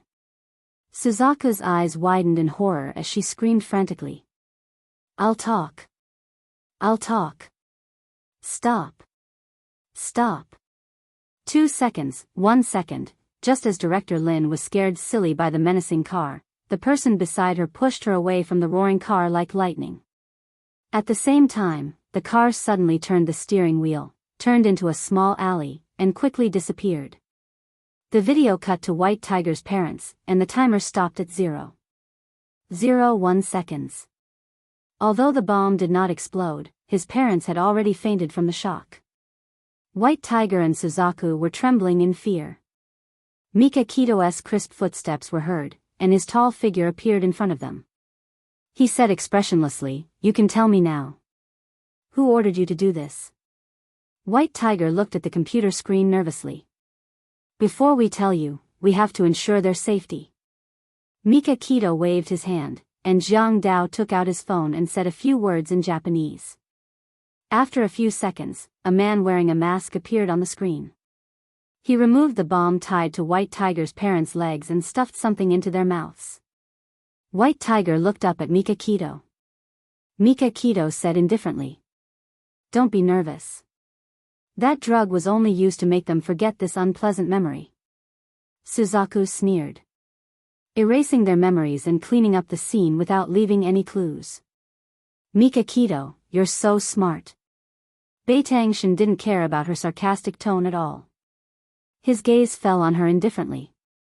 "As for your principal Lin, because an accident almost happened, your friend deeply apologized and asked her to rest for a while before visiting you. Are you satisfied with my arrangements?" "I'm satisfied. I couldn't be more satisfied." Suzaku sighed. "Mika Kito, I admit defeat." Mika Kito leaned back comfortably in his chair. "Very well. Now let's talk about what you know. Remember, don't play any tricks. If I can threaten you once, I can threaten you a second time." White Tiger quickly exchanged glances with Suzaku, and there was a look of submission in his eyes. The vermilion bird closed her eyes, and when she opened them again, they were already cold. Under the contrast of the blood that filled her eyes, she appeared extremely cold. She slowly said, "Su Yunxian. I once heard the employer's name from the middleman. Her name is Su Yunxian." Mika Kito's eyes narrowed. "Are you talking about Su Yunxian, the daughter of Su Bolan? Su Yunxian must be rich to be able to pay 2 million to hire an assassin. There were many people with the same name in this world, but there was only one rich Su Yunxian." Mika Kito narrowed her eyes, and there was a dangerous glint in her eyes. "I want to know more details." Suzaku said, "In the beginning, the employer wanted to create an accident to get rid of Miss Xia's baby. White Tiger and I did a lot of things, but Miss Xia was very lucky and escaped all of them." Mika Kito was shocked. "Damn it. Only a few people knew about Xia's pregnancy. Where did Su Yunxian find out about it? Did Bailey Han find out?" Later, the employer said that she wanted to change the plan. She wanted us to kidnap Miss Xia and sell her to a poor and remote place. Then, she would become addicted to drugs. Suzaku narrated the story emotionlessly, but Mika Kito was furious. Su Yunxian was too vicious. Drugs, poverty, and a deformed child. She wanted Xia to live in pain and despair for the rest of her life. He suppressed his anger and stared coldly at Suzaku. "Who is your middleman?" Suzaku said calmly, "I can't say." Mika Kito stared at her coldly. After a few seconds, he suddenly stood up and said coldly, "I can let go of the middleman, but I don't believe you. You have to confront Su Yunxian face to face." "Okay." Suzaku was relieved that he gave in. If she dared to betray the middleman, she wouldn't be any better than she was now. Mika Kito walked out of the basement and sat in the back seat of the car. He dialed Bailey Han's number. To be honest, he wanted to see Bailey Han's expression when he found out that Su Yunxian was the mastermind. What a pity. As soon as the call connected, Bei Tangshan briefly explained the situation. Of course, he did not mention that Xia Dong was pregnant. There was a moment of silence on the other end of the phone. Then, Bailey Han said coldly, "Yunxian would never do such a thing." Mika Kito sneered. I knew you would say that. So, I'll give you and Su Yunshin a chance to argue. I'll take you to see the two killers at 8 o'clock tonight. After hanging up the phone, Bailey Han stood in front of the floor-to-ceiling window in his office. Looking at the tall buildings outside, he suddenly felt depressed. He didn't believe that Su Yunshin would do such a thing. In his eyes, she had always been elegant and kind. It was impossible for her to do such a vicious thing.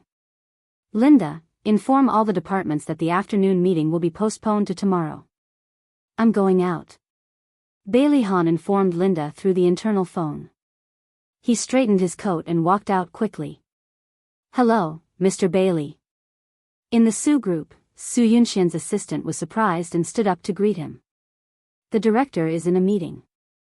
She'll be back soon. I'll wait for her in the office.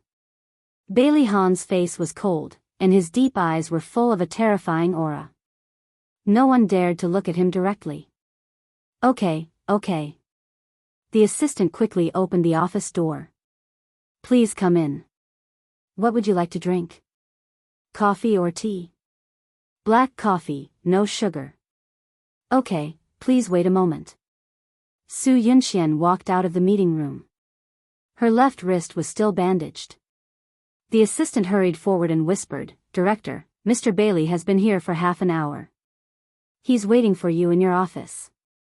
Su Yunshin raised her eyebrows. Why didn't you tell me earlier? Mr. Bailey said not to disturb your meeting. Okay, I see. Su Yunshin waved her hand, opened the office door and walked in. In the office, Bailey Han stood facing the floor-to-ceiling window with his back to her. His tall and straight body was like a pine tree. She walked forward and hugged him from behind with her right hand. She chuckled and said, Han, why are you here? Bailey Han didn't move and let her hug him. His voice was very calm. Yunshin, I'm here for one thing. Su Yunshin sensed that something was wrong with his mood. She let go of him and walked to his face. She smiled and said, What's the matter? It's about Xia Dong. There was no expression on his face and his voice was very calm, but Su Yunshin felt inexplicably uneasy. He looked at her and continued, A few days ago, Xia Dong was kidnapped and sold to a remote mountain village. Mika Kito caught the kidnappers and questioned them about the mastermind behind the kidnapping. The kidnappers said that they were ordered by you. Su Yunshin suddenly widened her eyes. Her astonished expression was completely exposed. How could it be? I wouldn't do such a thing. I don't know any kidnappers. She anxiously grabbed his arm. Han, you have to believe me. I didn't do it. Bailey Han looked at her steadily. Her shock and panic were so real that they didn't seem fake. He slowly held her hand. Of course I believe you. Mika Kito will take us to see the kidnappers at 8 o'clock tonight. At that time, you can prove your innocence. She bit her lip and seemed to be so anxious that she was about to cry. But what if they insist that it was me and frame me for this matter? What should I do? Han, I'm so scared. How could this happen? Bailey Han looked into her eyes. If they really framed you, then we'll find the real mastermind behind this. Yunshin, don't be afraid. I'm here. Su Yunshin was touched and threw herself into his arms. Her delicate body trembled slightly. In a place where he couldn't see, a trace of ruthlessness flashed through her beautiful eyes. Damn it, those two stupid killers dared to betray her. She had to quickly think of a countermeasure. After Bailey Han left, Su Yunshin supported her cheek with one hand and looked out of the window expressionlessly, thinking of a countermeasure. Her phone suddenly rang. Her eyes lit up and she smiled as she answered. She said in English, Darling, how's it going? The man on the other side of the phone said in a low and magnetic voice, Don't worry about me. The trap has been dug and we're just waiting for the prey to jump in. Her smile became even brighter. Very good, darling. I've run into some trouble here. I need to borrow your falcon. No problem. But you can't let Falcon's identity be exposed. He's my secret weapon. Don't worry, I just want him to do me a small favor. Falcon was a hacker. He was more powerful than Killer Whale. The difference was that Killer Whale could be bought with money, but Falcon only worked for his master. She had already thought of a way to turn the tables, but the risk was very high. Su Yunxian's lips curled into a strange smile. However, if the risk wasn't high, how could it be exciting? At 8:00 in the evening, Jiang Dao drove to the predetermined location and picked up Bailey Han and Su Yunxian. When they arrived at the Repulse Bay Villa, Mika Keto had also just arrived. He had just accompanied Xia Dong through her drug addiction at her house and rushed over. He didn't hide the existence of the basement and directly brought the two of them into the basement. As soon as they walked into the basement, Su Yunxian couldn't help but frown at the unpleasant smell. The light was very glaring, illuminating every corner clearly. Bailey Han glanced at White Tiger and Suzaku, who were chained to the wall. Su Yunxian appeared to be a little timid as she held onto Bailey Han's arm delicately. Bailey Han patted the back of her hand comfortingly, indicating that she shouldn't be afraid. Mika Keto looked meaningfully at Su Yunxian before finally looking at Suzaku. Suzaku, this is Su Yunxian, Miss Su, the employer you mentioned. Now that she's standing in front of you, what do you want to say to her? Suzaku was silent for 2 seconds before she said, Miss Su, I'm sorry. I have to betray you for the people I want to protect. Attention, Shinwoo 799. You're tuning into the Dreamy Love Stories YouTube channel. Don't forget to subscribe and join us on this journey to catch the most captivating stories.